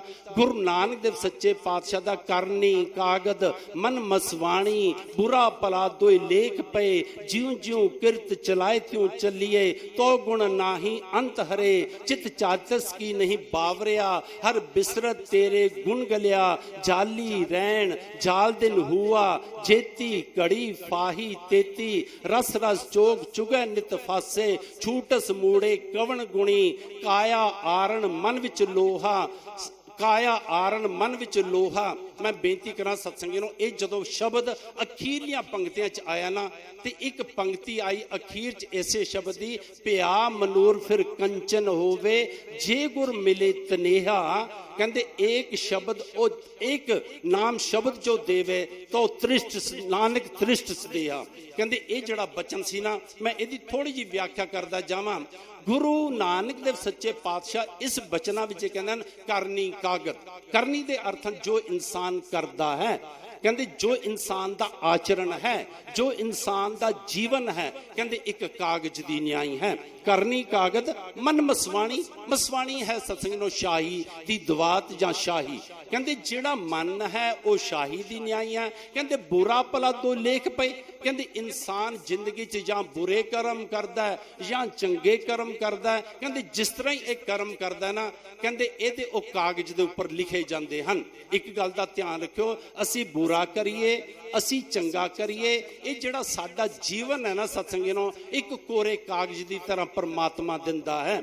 ਜਦੋਂ ਪਰਮਾਤਮਾ ਕੋਰੇ ਕਾਗਜ਼ ਦੀ ਤਰ੍ਹਾਂ ਦਿੰਦਾ, ਫਿਰ ਅਸੀਂ ਜੋ ਕੁਝ ਵੀ ਇਹਦੇ ਉੱਪਰ ਕਰਦੇ ਹਾਂ ਤਾਂ ਉਹ ਲਿਖਿਆ ਜਾਂਦਾ। ਇਸ ਗੱਲ ਨੂੰ ਗੁਰੂ ਨਾਨਕ ਦੇਵ ਸੱਚੇ ਪਾਤਸ਼ਾਹ ਨੇ ਕਰਨੀ ਕਾਗਦ ਮਨ ਮਸਵਾਣੀ ਬੁਰਾ ਭਲਾ ਤੋਂ ਲੇਖ ਪਏ। ਕਹਿੰਦੇ ਜਿਉਂ ਜਿਉਂ ਕਿਰਤ ਚਲਾਏ ਤਿਉਂ ਚੱਲੀਏ, ਤੋ ਗੁਣ ਨਹੀਂ ਅੰਤ ਹਰੇ। ਕਹਿੰਦੇ ਜਿਉਂ ਜਿਉਂ ਚਲਾਏ ਤਿਉਂ ਚੱਲੀਏ। ਮੈਂ ਬੇਨਤੀ ਕਰਾਂ ਸਤਸੰਗੀਓ, ਜਿਉਂ ਜਿਉਂ ਚਲਾਏ ਤਿਉਂ ਚੱਲੀਏ। ਆਖਰਕਾਰ ਜਿਹੜਾ ਇਨਸਾਨ ਕਰਮ ਕਰਦਾ ਹੈ ਨਾ, ਉਹ ਪਤਾ ਕੀ ਹੈ, ਉਹ ਇਹਦੇ ਸਤਸੰਗੀਓ ਨੂੰ ਜੀਵਨ ਦੇ ਵਿੱਚ ਉਤਰਦਾ ਜਾਂਦਾ ਹੈ। ਇਸੇ ਕਰਕੇ ਜਿਹੜੇ ਇਨਸਾਨ ਬੁਰੇ ਕੰਮ ਕਰਦੇ ਹਨ ਨਾ, ਜਿਹੜੇ ਪਾਪ ਕਰਦੇ ਹਨ, ਗੁਰੂ ਸਾਹਿਬ ਬਾਣੀ 'ਚ ਪਤਾ ਕੀ ਕਹਿੰਦੇ ਹਨ, ਪਾਪ ਬੁਰਾ ਪਾਪੀ ਕੋ ਪਿਆਰਾ। ਕਹਿੰਦੇ ਪਾਪ ਬੁਰਾ ਸਭ ਨੂੰ ਪਤਾ ਹੈ, ਪਰ ਕਹਿੰਦੇ ਇੱਕ ਦਿਨ ਆਂਦਾ ਜਦੋਂ ਇਨਸਾਨ ਪਾਪ ਤੇ ਪਾਪ ਕਰੀ ਜਾਂਦਾ ਹੈ, ਕਹਿੰਦੇ ਉਹ ਪਾਪ ਇਹਨੂੰ ਕਹਿੰਦੇ ਚੰਗਾ ਲੱਗਣਾ ਸ਼ੁਰੂ ਹੋ ਜਾਂਦਾ ਹੈ। ਮੇਰੀ ਗੁਰੂ ਨਾਨਕ ਦੇਵ ਸੱਚੇ ਪਾਤਸ਼ਾਹ ਕਹਿੰਦੇ ਜਿਉਂ ਜਿਉਂ ਚਲਾਏ ਤੂੰ ਚੱਲੀਏ। ਕਹਿੰਦੇ ਕਰਨੀ ਕਾਗਦ ਮਨ ਮਸਵਾਣੀ ਬੁਰਾ ਭਲਾ ਦੋ ਲੇਖ ਪਏ। ਕਹਿੰਦੇ ਜਿਉਂ ਜਿਉਂ ਕਿਰਤ ਚਲਾਏ ਤਿਉਂ ਚੱਲੀਏ। ਕਹਿੰਦੇ ਤੋ ਗੁਣ ਨਹੀਂ ਅੰਤ ਹਰੇ, ਚਿਤ ਚੇਤਸ ਕੀ ਨਹੀਂ ਬਾਵਰਿਆ। ਕਹਿੰਦੇ ਪਿਆਰਿਆ, ਤੂੰ ਆਪਣੇ ਚਿੱਤ ਦੇ ਵਿੱਚ ਉਸ ਪਰਮਾਤਮਾ ਦੇ ਨਾਮ ਦਾ ਚਿੰਤਨ ਕਿਉਂ ਨਹੀਂ ਕਰਦਾ, ਉਹਨੂੰ ਯਾਦ ਕਿਉਂ ਨਹੀਂ ਕਰਦਾ। ਚਿਤ ਚੇਤਸ ਕੀ ਨਹੀਂ ਬਾਵਰਿਆ, ਹਰ ਬਿਸਰਤ ਤੇਰੇ ਗੁਣ ਗਲਿਆ। ਕਹਿੰਦੇ ਇੱਕ ਗੱਲ ਦਾ ਧਿਆਨ ਰੱਖੀ, ਜੇ ਤੂੰ ਮਨੁੱਖਾ ਜੀਵਨ ਧਾਰਨ ਕਰਕੇ ਰੱਬ ਨੂੰ ਭੁੱਲ ਗਿਆ, ਉਹਦਾ ਨਾਮ ਨਾ ਜਪਿਆ, ਕਹਿੰਦੇ ਜਿਹੜੇ ਤੇਰੇ ਅੰਦਰ ਥੋੜੇ ਬਹੁਤੇ ਗੁਣ ਵੀ ਹਨ ਨਾ, ਕਹਿੰਦੇ ਉਹ ਵੀ ਖਤਮ ਹੋ ਜਾਣਗੇ। ਮੈਂ ਬੇਨਤੀ ਕਰਾਂ ਸਤਸੰਗੀ ਜਨੋ, ਅਖੀਰਲੀਆਂ ਪੰਕਤੀਆਂ 'ਚ, ਕਿਉਂਕਿ ਸਮਾਂ ਇਜਾਜ਼ਤ ਨਹੀਂ ਦਿੰਦਾ, ਅਖੀਰਲੀਆਂ ਪੰਕਤੀਆਂ ਜਾ ਕੇ ਪਤਾ ਕੀ ਕਿਹਾ, ਕਹਿੰਦੇ ਕਾਇਆ ਆਰਣ ਮਨ ਵਿੱਚ ਲੋਹਾ। ਹੁਣ ਅਗਲੀ ਉਦਾਹਰਨ ਦਿੱਤੀ, ਕਹਿੰਦੇ ਸਰੀਰ ਸਾਡਾ ਇੱਕ ਭੱਠੀ ਦੀ ਨਿਆਈ ਹੈ। ਕਹਿੰਦੇ ਕਾਇਆ ਆਰਣ, ਕਹਿੰਦੇ ਮਨ ਵਿੱਚ ਲੋਹਾ। ਕਹਿੰਦੇ ਜਿਹੜਾ ਮਨ ਹੈ ਉਹ ਕਹਿੰਦੇ ਭੱਠੀ ਦੇ ਵਿੱਚ ਜਿਵੇਂ ਲੋਹਾ ਰੱਖਿਆ ਹੁੰਦਾ ਨਾ, ਕਹਿੰਦੇ ਉਵੇਂ ਹੈ ਕਾਇਆ ਆਰਣ ਮਨ ਵਿੱਚ ਲੋਹਾ। ਕਹਿੰਦੇ ਕੀ ਹੈ, ਕਹਿੰਦੇ ਇੱਕ ਗੱਲ ਦਾ ਧਿਆਨ ਰੱਖਿਓ, ਕਹਿੰਦੇ ਜਿਹੜੀ ਸੰਨੀ ਹੈ ਨਾ, ਕਹਿੰਦੇ ਉਹ ਚਿੰਤਾ ਦੀ ਹੈ। ਸੰਨੀ ਪਤਾ ਕੀ ਕਰਦੀ ਹੈ, ਜਿਹੜੇ ਭੱਠੀ ਦੀ ਪ੍ਰਕਿਰਿਆ ਤੋਂ ਜਾਣਦੇ ਹਨ ਨਾ, ਜਿਹੜਾ ਲੋਹਾ ਰੱਖਿਆ ਹੁੰਦਾ ਨਾ, ਉਹਨੂੰ ਘੁਮਾਉਂਦੀ ਹੈ ਸਤਸੰਗੀ ਜਨੋ। ਜਦੋਂ ਉਸ ਨੂੰ ਘੁਮਾਈ ਜਾਂਦੀ ਹੈ, ਸੇਕ ਜ਼ਿਆਦਾ ਲੱਗੀ ਜਾਵੇ, ਤੇ ਗੁਰੂ ਨਾਨਕ ਦੇਵ ਸੱਚੇ ਪਾਤਸ਼ਾਹ ਕਹਿੰਦੇ ਜਿਉਂ ਜਿਉਂ ਕਹਿੰਦੇ ਤੂੰ ਪਾਪ ਕਰਦਾ ਹੈ ਨਾ, ਕਹਿੰਦੇ ਪਤਾ ਕੀ ਹੁੰਦਾ, ਕਹਿੰਦੇ ਕਾਮ ਕ੍ਰੋਧ ਲੋਭ ਮੋਹ ਹੰਕਾਰ ਦੀ ਜਿਹੜੀ ਅੱਗ ਹੈ ਨਾ, ਕਹਿੰਦੇ ਹੋਰ ਤੇਜ਼ ਹੋਈ ਜਾਂਦੀ ਹੈ। ਤੇ ਇੱਕ ਗੱਲ ਦਾ ਧਿਆਨ ਰੱਖਿਓ ਪਿਆਰਿਓ, ਜਦੋਂ ਲੋਹੇ ਨੂੰ ਸੇਕ ਜ਼ਿਆਦਾ ਲੱਗ ਜਾਏ ਨਾ, ਤੇ ਉਹ ਪਤਾ ਕੀ ਬਣ ਜਾਂਦਾ, ਮਨੂਰ ਬਣ ਜਾਂਦਾ ਹੈ। ਮਨੂਰ ਪਤਾ ਕਿਹਨੂੰ ਕਹਿੰਦੇ ਹਨ, ਜਿਹੜਾ ਲੋਹਾ ਵੀ ਨਹੀਂ ਰਹਿੰਦਾ, ਜੇਕਰ ਉਹ ਇੱਕ ਖੰਗਰ ਜਿਹਨੂੰ ਆਪਾਂ ਕਹਿ ਦਿੰਦੇ ਆ, ਉਸ ਤਰ੍ਹਾਂ ਦਾ ਟੁਕੜਾ ਬਣ ਜਾਂਦਾ ਹੈ। ਜੇਕਰ ਉਸ ਨੂੰ ਪੀਸ ਵੀ ਦਈਏ, ਆਮ ਲੋਹੇ ਨੂੰ ਦੁਬਾਰਾ ਲੋਹਾ ਪਿਘਲਾ ਕੇ ਬਣਾਇਆ ਜਾ ਸਕਦਾ, ਪਰ ਜਦੋਂ ਉਹ ਮਨੂਰ ਬਣ ਗਿਆ, ਫਿਰ ਉਹ ਦੁਬਾਰਾ ਲੋਹਾ ਵੀ ਨਹੀਂ ਬਣਦਾ, ਭਾਵ ਕਿਸੇ ਵੀ ਕੰਮ ਨਹੀਂ ਆਉਂਦਾ। ਪਰ ਮੇਰੇ ਗੁਰੂ ਨਾਨਕ ਦੇਵ ਸੱਚੇ ਪਾਤਸ਼ਾਹ ਕਹਿੰਦੇ ਭਿਆ ਮਨੂਰ ਫਿਰ ਕੰਚਨ ਹੋਵੇ। ਕਹਿੰਦੇ ਜੇਕਰ ਮਨੂਰ ਵਰਗਾ ਵੀ ਜੀਵਨ ਹੋ ਗਿਆ ਨਾ, ਕਹਿੰਦੇ ਤਾਂ ਵੀ ਸੋਨਾ ਹੋ ਸਕਦਾ ਹੈ ਜੇ ਗੁਰ ਮਿਲੇ ਤਨੇਹਾ। ਕਹਿੰਦੇ ਜੇਕਰ ਕੋਈ ਪੂਰਨ ਗੁਰੂ ਮਿਲ ਜਾਵੇ। ਮੈਂ ਬੇਨਤੀ ਕਰਾਂ, ਜਦੋਂ ਇਹ ਪੰਕਤੀਆਂ ਗੁਰੂ ਅਮਰਦਾਸ ਸੱਚੇ ਪਾਤਸ਼ਾਹ ਨੇ ਸੁਣੀਆਂ ਨਾ, ਤੇ ਹੁਣ ਬਾਣੀ ਦੀ ਲਗਨ ਲੱਗ ਗਈ। ਹੁਣ ਬਾਣੀ ਚੰਗੀ ਚੰਗੀ ਲੱਗਣੀ ਸ਼ੁਰੂ ਹੋ ਗਈ, ਬਾਣੀ ਪਿਆਰੀ ਪਿਆਰੀ ਲੱਗਣੀ ਸ਼ੁਰੂ ਹੋ ਗਈ। ਹੁਣ ਪਤਾ ਕੀ ਹੁੰਦਾ, ਜਿਸ ਤਰ੍ਹਾਂ ਹੀ ਅੰਮ੍ਰਿਤ ਵੇਲਾ ਹੁੰਦਾ, ਕਹਿੰਦੇ ਅਮਰਦਾਸ ਜੀ ਉੱਠਦੇ, ਨਾਲ ਦੀ ਜਿਹੜੀ ਕੰਧ ਸੀ, ਜਿਹੜੇ ਭਰਾ ਦੀ ਦੀਵਾਰ ਵਿਹੜੇ ਦੀ ਕੰਧ ਸੀ, ਕਹਿੰਦੇ ਜਿਸ ਤਰ੍ਹਾਂ ਹੀ ਬੀਬੀ ਅਮਰੋ ਜੀ ਕਹਿੰਦੇ ਬਾਣੀ ਪਾਣੀ ਸ਼ੁਰੂ ਕਰਦੇ ਨਾ, ਤੇ ਅਮਰਦਾਸ ਜੀ ਉਸ ਕੰਧ ਨਾਲ ਕੰਨ ਲਾ ਕੇ ਜਾ ਕੇ ਖੜੇ ਹੋ ਜਾਂਦੇ। ਇਤਿਹਾਸਕਾਰਾਂ ਨੇ ਲਿਖਿਆ, ਕਹਿੰਦੇ ਪਿੰਡ 'ਚ ਵੀ ਚਰਚਾ ਸ਼ੁਰੂ ਹੋ ਗਈ, ਕਿਉਂਕਿ ਬਜ਼ੁਰਗੀ ਦੇ ਵਿੱਚ ਆ ਗਏ ਸਨ। ਉਮਰ ਤਕਰੀਬਨ ਉਸ ਵੇਲੇ 60 ਸਾਲ ਦੇ ਨੇੜੇ ਦੀ ਆ ਚੁੱਕੀ ਸੀ, 60-62 ਸਾਲ ਦੀ। ਉਹਨਾਂ ਨੇ ਲੋਕਾਂ ਨੇ, ਪਿੰਡ ਦੇ ਲੋਕਾਂ ਨੇ ਕਹਿਣਾ ਸ਼ੁਰੂ ਕਰ ਦਿੱਤਾ ਕਿ ਜਿਵੇਂ ਹੀ ਅਮਰੋ ਕਹਿੰਦੇ ਬਾਣੀ ਪੜ੍ਹਦੀ ਹੈ, ਕੁਝ ਉਚਾਰਦੀ ਹੈ, ਤੇ ਇਹ ਬੁੱਢਾ ਬਾਬਾ ਜਾ ਕੇ ਕੰਧ ਨਾਲ ਖੜਾ ਹੋ ਜਾਂਦਾ। ਇਤਿਹਾਸਕਾਰਾਂ ਨੇ ਇਹ ਵੀ ਲਿਖਿਆ, ਕੁਝ ਬੁਰਾ ਭਲਾ ਵੀ ਕਹਿਣਾ ਸ਼ੁਰੂ ਕਰ ਦਿੱਤਾ। ਇਨਸਾਨ ਦੀ ਜੋ ਤਬੀਅਤ ਹੈ ਨਾ ਸਤਸੰਗੀ ਨੂੰ, ਭਾਵੇਂ ਇਨਸਾਨ ਦਾ ਅੰਦਰ ਕੁਝ ਚੰਗਾ ਹੀ ਕਰ ਰਿਹਾ ਹੋਵੇ, ਪਰ ਅਸੀਂ ਇਨਸਾਨ ਆਪ ਪਾਪਾਂ ਦੇ ਭਰੇ ਹੋਏ ਹਾਂ, ਆਪ ਬੁਰਾਈਆਂ ਦੇ ਭਰੇ ਹੋਏ ਹਾਂ। ਸਾਨੂੰ ਜਿਹੜਾ ਕੋਈ ਇਨਸਾਨ ਚੰਗਾ ਕਰਮ ਵੀ ਕਰ ਰਿਹਾ, ਅਸੀਂ ਆਪਣੀ ਦ੍ਰਿਸ਼ਟੀ ਦੇ ਨਾਲ ਉਹਨੂੰ ਦੇਖਦੇ ਹਾਂ, ਤੇ ਅਸੀਂ ਉਹਨੂੰ ਬੁਰਾ ਹੀ ਕਹਿਣਾ ਸ਼ੁਰੂ ਕਰ ਦਿੰਦੇ ਹਾਂ। ਤਾਂ ਹੀ ਤਾਂ ਕਿਸੇ ਨੇ ਬੜਾ ਸੋਹਣਾ ਕਿਹਾ ਹੋਇਆ, ਆਮ ਇਨਸਾਨ ਕਹਿੰਦਾ ਚੋਰ ਨੂੰ ਸਾਰੇ ਚੋਰ ਨਜ਼ਰ ਆਉਂਦੇ ਹਨ, ਸਾਧੂ ਨੂੰ ਸਾਰੇ ਸਾਧੂ ਨਜ਼ਰ ਆਉਂਦੇ ਹਨ। ਹੁਣ ਅਮਰਦਾਸ ਜੀ ਨੂੰ ਲੋਕਾਂ ਨੇ ਵੀ ਗੱਲਾਂ ਕਰਨੀਆਂ ਸ਼ੁਰੂ ਕਰ ਦਿੱਤੀਆਂ, ਪਰ ਕਹਿੰਦੇ ਅੱਜ ਪਤਾ ਕੀ ਹੋਇਆ, ਅੱਜ ਅਮਰਦਾਸ ਜੀ ਤੋਂ ਰੁਕਿਆ ਨਾ ਗਿਆ। ਕਹਿੰਦੇ ਜਿਸ ਤਰ੍ਹਾਂ ਹੀ ਬੀਬੀ ਅਮਰੋ ਜੀ ਨੇ ਸ਼ਬਦ ਪੂਰਾ ਕੀਤਾ, ਇਹ ਪੰਕਤੀਆਂ ਪੜੀਆਂ, ਪਿਆ ਮਨੂਰ ਫਿਰ ਕੰਚਨ ਹੋਵੇ ਜੇ ਗੁਰ ਮਿਲੇ ਤਨੇਹਾ, ਕਹਿੰਦੇ ਅਮਰਦਾਸ ਜੀ ਉਹਨਾਂ ਦੇ ਵਿਹੜੇ ਵਿੱਚ ਚਲੇ ਗਏ। ਵਿਹੜੇ ਵਿੱਚ ਜਾ ਕੇ ਕਹਿਣ ਲੱਗੇ, ਬੇਟਾ ਆ ਜਿਹੜੀਆਂ ਪੰਕਤੀਆਂ ਪੜ੍ਹਦੀ ਸੀ ਦੁਬਾਰਾ ਤਾਂ ਪੜ੍ਹ। ਬੀਬੀ ਜੀ ਨੇ ਦੁਬਾਰਾ, ਇਤਿਹਾਸ ਨੇ ਇਹ ਵੀ ਲਿਖਿਆ, ਥੋੜਾ ਸੰਕੋਚ ਕੀਤਾ।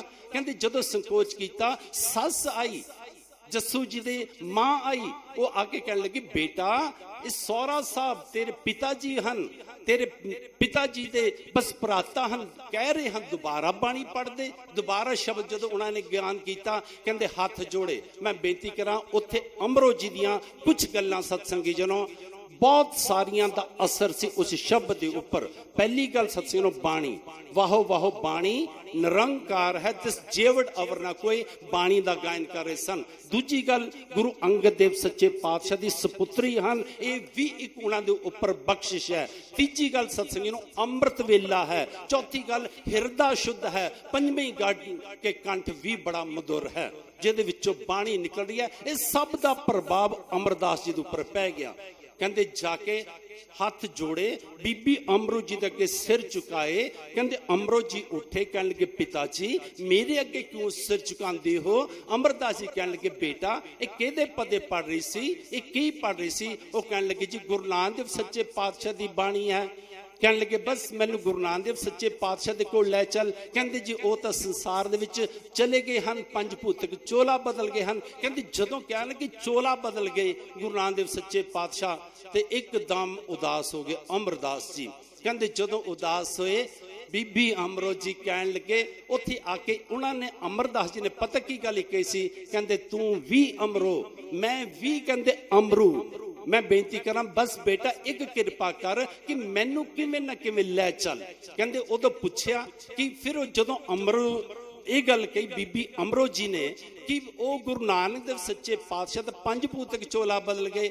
ਅਮਰਦਾਸ ਜੀ ਥੋੜੇ ਜਿਹੇ ਉਦਾਸ ਹੋ ਗਏ। ਕਹਿੰਦੇ ਜਦੋਂ ਉਦਾਸ ਹੋਏ, ਉਦੋਂ ਬੀਬੀ ਅਮਰੋ ਜੀ ਕਹਿੰਦੇ, ਪਿਤਾ ਜੀ ਉਦਾਸ ਹੋਣ ਦੀ ਜ਼ਰੂਰਤ ਨਹੀਂ ਹੈ। ਜਦੋਂ ਉਹ ਸੰਸਾਰ ਦੇ ਵਿੱਚੋਂ ਗਏ ਤਾਂ ਉਹ ਮੇਰੇ ਪਿਤਾ ਗੁਰੂ ਅੰਗਦ ਦੇਵ ਸੱਚੇ ਪਾਤਸ਼ਾਹ ਨੂੰ ਗੁਰਿਆਈ ਦੇ ਗਏ ਹਨ, ਹੁਣ ਉਹਨਾਂ ਦੀ ਜਗ੍ਹਾ ਤੇ ਉਹ ਹਨ। ਕਹਿੰਦੇ ਅਮਰਦਾਸ ਜੀ ਕਹਿਣ ਲੱਗੇ, ਬੇਟਾ ਹੁਣ ਮੈਨੂੰ ਆਪਣੇ ਪਿਤਾ ਗੁਰੂ ਅੰਗਦ ਦੇਵ ਸੱਚੇ ਪਾਤਸ਼ਾਹ ਦੇ ਕੋਲ ਲੈ ਚੱਲ। ਕਹਿੰਦੇ ਜਦੋਂ ਲੈ ਕੇ ਗਏ, ਇਤਿਹਾਸਕਾਰਾਂ ਨੇ ਕੁਝ ਇੱਥੇ ਗੱਲਾਂ ਲਿਖੀਆਂ ਕਿ ਬੀਬੀ ਅਮਰੋ ਜੀ ਕਹਿਣ ਲੱਗੇ, ਜੀ ਜਿੱਦਣ ਮੇਰੀ ਸ਼ਾਦੀ ਹੋਈ ਉਦੋਂ ਮੇਰੇ ਪਿਤਾ ਗੁਰੂ ਜੀ ਨੇ ਇੱਕ ਗੱਲ ਕਹੀ ਸੀ ਕਿ ਜਿੰਨੀ ਦੇਰ ਅਸੀਂ ਸੰਦੇਸ਼ ਨਾ ਭੇਜੀਏ ਤੂੰ ਪੇਕੇ ਨਹੀਂ ਆਣਾ। ਕਹਿੰਦੇ ਜਦੋਂ ਇਹ ਗੱਲ ਕਹੀ ਨਾ, ਕਹਿੰਦੇ ਉਦੋਂ ਹੀ ਕਹਿੰਦੇ ਜੱਸੂ ਜੀ ਦੇ ਮਾਤਾ ਜੀ ਬੀਬੀ ਅਮਰੋ ਜੀ ਦੀ ਸੱਸ ਜੀ ਕਹਿਣ ਲੱਗੇ, ਬੇਟਾ ਜਦੋਂ ਪਿਤਾ ਜੀ ਕਹਿੰਦੇ ਹਨ ਤਾਂ ਤੂੰ ਲੈ ਕੇ ਜਾ। ਕਹਿੰਦੇ 7 ਬਚਨ ਕਿਹਾ। ਕਹਿੰਦੇ ਜਦੋਂ ਲੈ ਕੇ ਗਏ ਨਾ, ਕਹਿੰਦੇ ਬੀਬੀ ਅਮਰੋ ਜੀ ਜਦੋਂ ਅਮਰਦਾਸ ਜੀ ਨੂੰ ਲੈ ਕੇ ਗਏ, ਜਦੋਂ ਕਹਿੰਦੇ ਦੀਵਾਨ ਸਜਿਆ ਹੋਇਆ ਸੀ ਖਡੂਰ ਸਾਹਿਬ ਦੇ ਵਿੱਚ, ਮੇਰੇ ਗੁਰੂ ਅੰਗਦ ਦੇਵ ਸੱਚੇ ਪਾਤਸ਼ਾਹ ਸਿੰਘਾਸਨ ਤੇ ਸੁਸ਼ੋਭਿਤ ਹਨ। ਕਹਿੰਦੇ ਬੀਬੀ ਅਮਰੋ ਜੀ ਨੇ ਪਤਾ ਕੀ ਕਿਹਾ ਸੀਗਾ? ਕਹਿੰਦੇ ਪਿਤਾ ਜੀ ਪਹਿਲਾਂ ਮੈਂ ਅੰਦਰ ਜਾ ਕੇ ਆਗਿਆ ਲੈ ਆਵਾਂ ਕਿ ਮੈਂ ਤੁਹਾਨੂੰ ਵੀ ਲੈ ਕੇ ਆਈ ਹਾਂ। ਕਹਿੰਦੇ ਅਮਰਦਾਸ ਜੀ ਬਾਹਰ ਖੜੇ ਹੋ ਗਏ। ਕਹਿੰਦੇ ਭਰੇ ਦੀਵਾਨ 'ਚ ਬੀਬੀ ਅਮਰੋ ਜੀ ਅੰਦਰ ਗਏ। ਜਿਸ ਤਰ੍ਹਾਂ ਹੀ ਮੱਥਾ ਟੇਕਿਆ, ਗੁਰੂ ਅੰਗਦ ਦੇਵ ਸੱਚੇ ਪਾਤਸ਼ਾਹ ਕਹਿੰਦੇ, ਬੇਟਾ ਅਮਰੋ ਜਿਨ੍ਹਾਂ ਨੂੰ ਤੂੰ ਨਾਲ ਲੈ ਕੇ ਆਈ ਹੈ ਉਹਨਾਂ ਨੂੰ ਬਾਹਰ ਕਿਉਂ ਖੜੇ ਕਰਿਆਂਦਾ ਹੈ? ਉਹਨਾਂ ਨੂੰ ਲੈ ਕੇ ਆਣਾ। 7 ਬਚਨ ਕਹਿ ਕੇ ਜਦੋਂ ਕਹਿੰਦੇ ਅਮਰਦਾਸ ਜੀ ਨੂੰ ਬੀਬੀ ਅਮਰੋ ਜੀ ਅੰਦਰ ਲੈ ਕੇ ਗਏ ਨਾ, ਗੁਰੂ ਅੰਗਦ ਦੇਵ ਸੱਚੇ ਪਾਤਸ਼ਾਹ ਨੇ ਪਤਾ ਕੀ ਕੀਤਾ ਸੀ? ਆਸਣ ਛੱਡ ਦਿੱਤਾ ਸੀ, ਕਿਉਂਕਿ ਕੁੜਮਾਚਾਰੀ ਸੀ। ਉੱਥੇ ਆਪਣੀ ਬੇਟੀ ਦਿੱਤੀ ਹੋਈ ਸੀ, ਸਤਿਕਾਰ ਵਜੋਂ ਉੱਠ ਕੇ ਖੜੇ ਹੋ ਗਏ। ਪਰ ਕਹਿੰਦੇ ਜਦੋਂ ਉੱਠ ਕੇ ਖੜੇ ਹੋਏ ਨਾ, ਗੁਰੂ ਅਮਰਦਾਸ ਜੀ ਅਜੇ ਗੁਰੂ ਧਾਰਨ ਨਹੀਂ ਕੀਤਾ, ਕਹਿੰਦੇ ਚਰਨਾਂ ਦੇ ਵਿੱਚ ਡਿੱਗਣ ਲੱਗੇ। ਕਹਿੰਦੇ ਜਦੋਂ ਚਰਨਾਂ 'ਚ ਡਿੱਗਣ ਲੱਗੇ, ਗੁਰੂ ਅੰਗਦ ਦੇਵ ਸੱਚੇ ਪਾਤਸ਼ਾਹ ਨੇ ਬਾਹਾਂ ਤੋਂ ਪਕੜਿਆ, ਛਾਤੀ ਦੇ ਨਾਲ ਲਗਾਇਆ, ਕਹਿਣ ਲੱਗੇ ਤੁਸੀਂ ਤਾਂ ਸਾਡੇ ਕੁੜਮ ਹੋ, ਤੁਸੀਂ ਚਰਨਾਂ ਤੇ ਕਿਉਂ ਡੁੱਬਦੇ ਹੋ? ਉਦੋਂ ਅਮਰਦਾਸ ਜੀ ਨੇ ਇੱਕ ਗੱਲ ਕਹੀ ਸੀ, ਕਹਿੰਦੇ ਸੱਚੇ ਪਾਤਸ਼ਾਹ ਅੱਜ ਮੈਂ ਕੁੜਮਾਚਾਰੀ ਪੁਗਾਣ ਨਹੀਂ ਆਇਆ, ਅੱਜ ਮੈਂ ਸੇਵਾਦਾਰ ਬਣ ਕੇ ਆਇਆ ਹਾਂ, ਅੱਜ ਮੈਂ ਦਾਸ ਬਣ ਕੇ ਆਇਆ ਹਾਂ।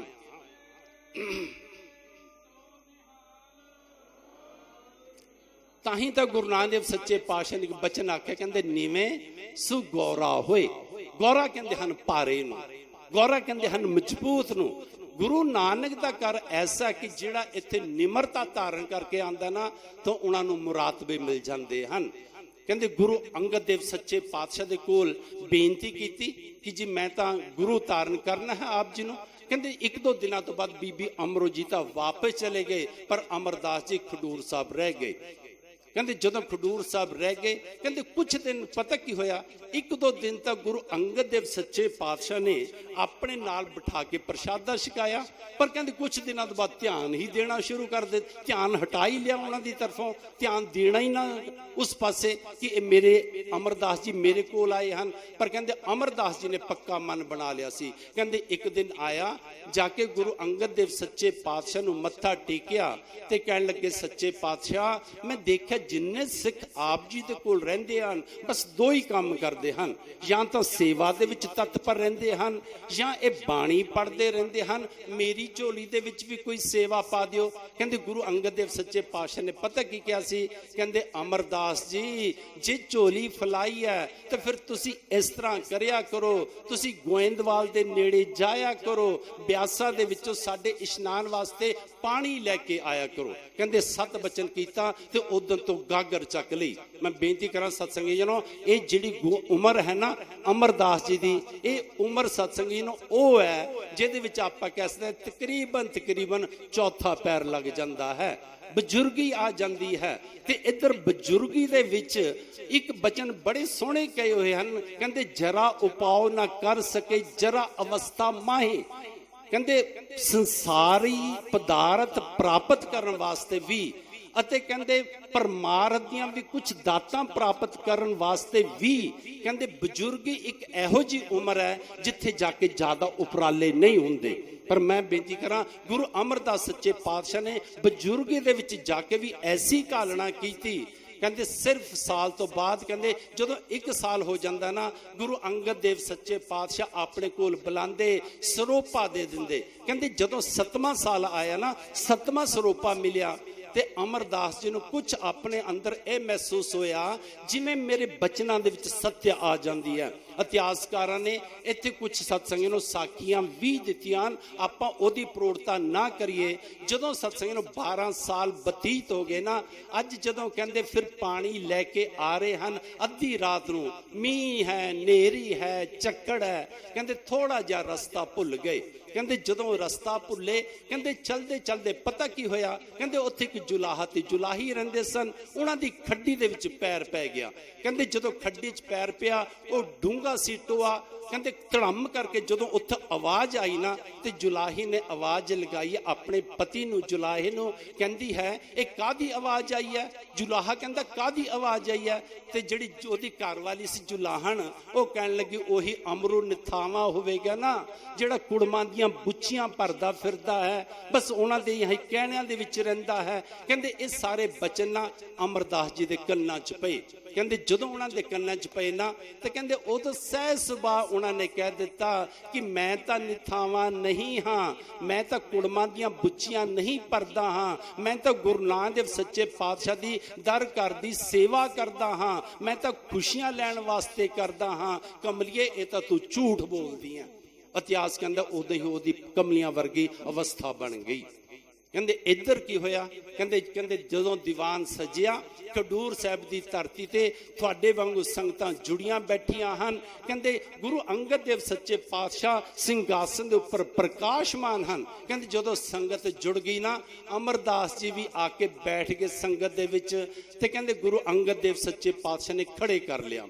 ਕਹਿੰਦੇ ਜਦੋਂ ਖੜੇ ਕੀਤਾ, ਕਹਿਣ ਲੱਗੇ ਅਮਰਦਾਸ ਰਾਤੀ ਕੀ ਘਟਨਾ ਘਟੀ?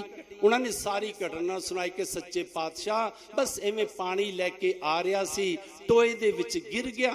ਕਹਿੰਦੇ ਜਦੋਂ ਗਿਰਨ ਦੀ ਗੱਲ ਕੀਤੀ ਨਾ, ਅਮਰਦਾਸ ਸੱਚੇ ਪਾਤਸ਼ਾਹ ਨੇ ਪਤਾ ਕੀ ਕੀਤਾ, ਹੁਣ ਜੁਲਾਹਾ ਤੇ ਜੁਲਾਹੀ ਵੀ ਦੀਵਾਨ 'ਚ ਬੈਠੇ ਹਨ।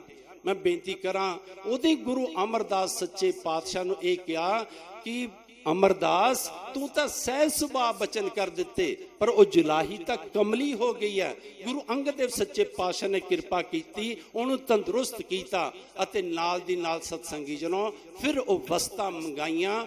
गुरु अमरदास सच्चे पातशाह दे उपर जिहड़े 12 सरोपे सन, क्योंकि जिहड़ा सरोपा मिलदा सी ना साल तो बाद, गुरु अंगद देव सच्चे पातशाह दे कोलों इतिहास कहंदा गुरु अमरदास सच्चे पातशाह अपने सिर दे उपर लपेटदे जांदे सन, उन्हां नूं उतारदे नहीं सन। जदों उतार के केसां नूं साफ करदे, दोबारा 12 दे 12 सरोपे फिर इस बख्शिश रूप दे विच अपने सिर दे उपर ही सुशोभित कर लैंदे। कहंदे फिर गुरु अंगद देव सच्चे पातशाह ने अपनी छाती दे नाल लगाया ते नाल दी नाल उन्हां नूं गुरियाई बख्शी ते नाल दी नाल वर दिता ते खास करके जुलाहा ते जुलाही नूं कहा कि जिहड़े तुसीं कहंदे सी कुड़मां दियां बुच्चियां परदा है, ये निथावां है, गुरु अंगद देव सच्चे पातशाह ने वर दिते, ये निमाणियां दा मान है, ये निताणियां दा ताण है, ये न्योटियां दी ओट है, नी गत्तियां दी गत है, नी पत्तियां दी पत्त है, ये निआसरियां दा आसरा है,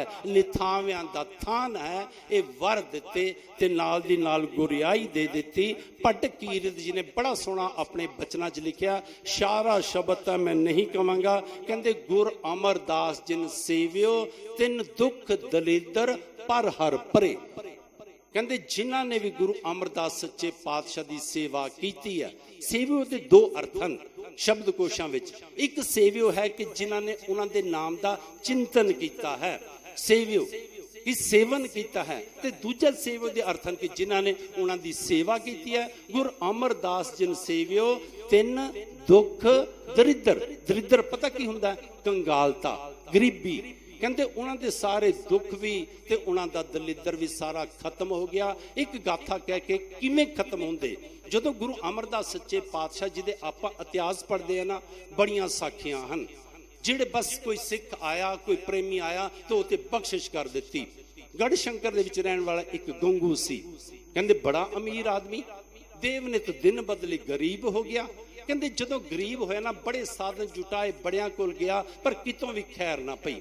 किसी ने आख्या तू एवें कर, गुरु नानक देव सच्चे पातशाह दे दर घर विच चलिया जा, गुरु अमरदास सच्चे पातशाह दे कोल चलिया जा। कहंदे जदों गढ़ शंकर तो चल के कहंदे आया ना गोइंदवाल साहब विखे, कहंदे गुरु अमरदास सच्चे पातशाह दीवान विच ही सन। कहंदे जिस तरह दीवान की समाप्ति हुई, कहंदे गंगू आया, चरनां ते सिर रखिया ते उच्ची उच्ची रोना शुरू कर दिता।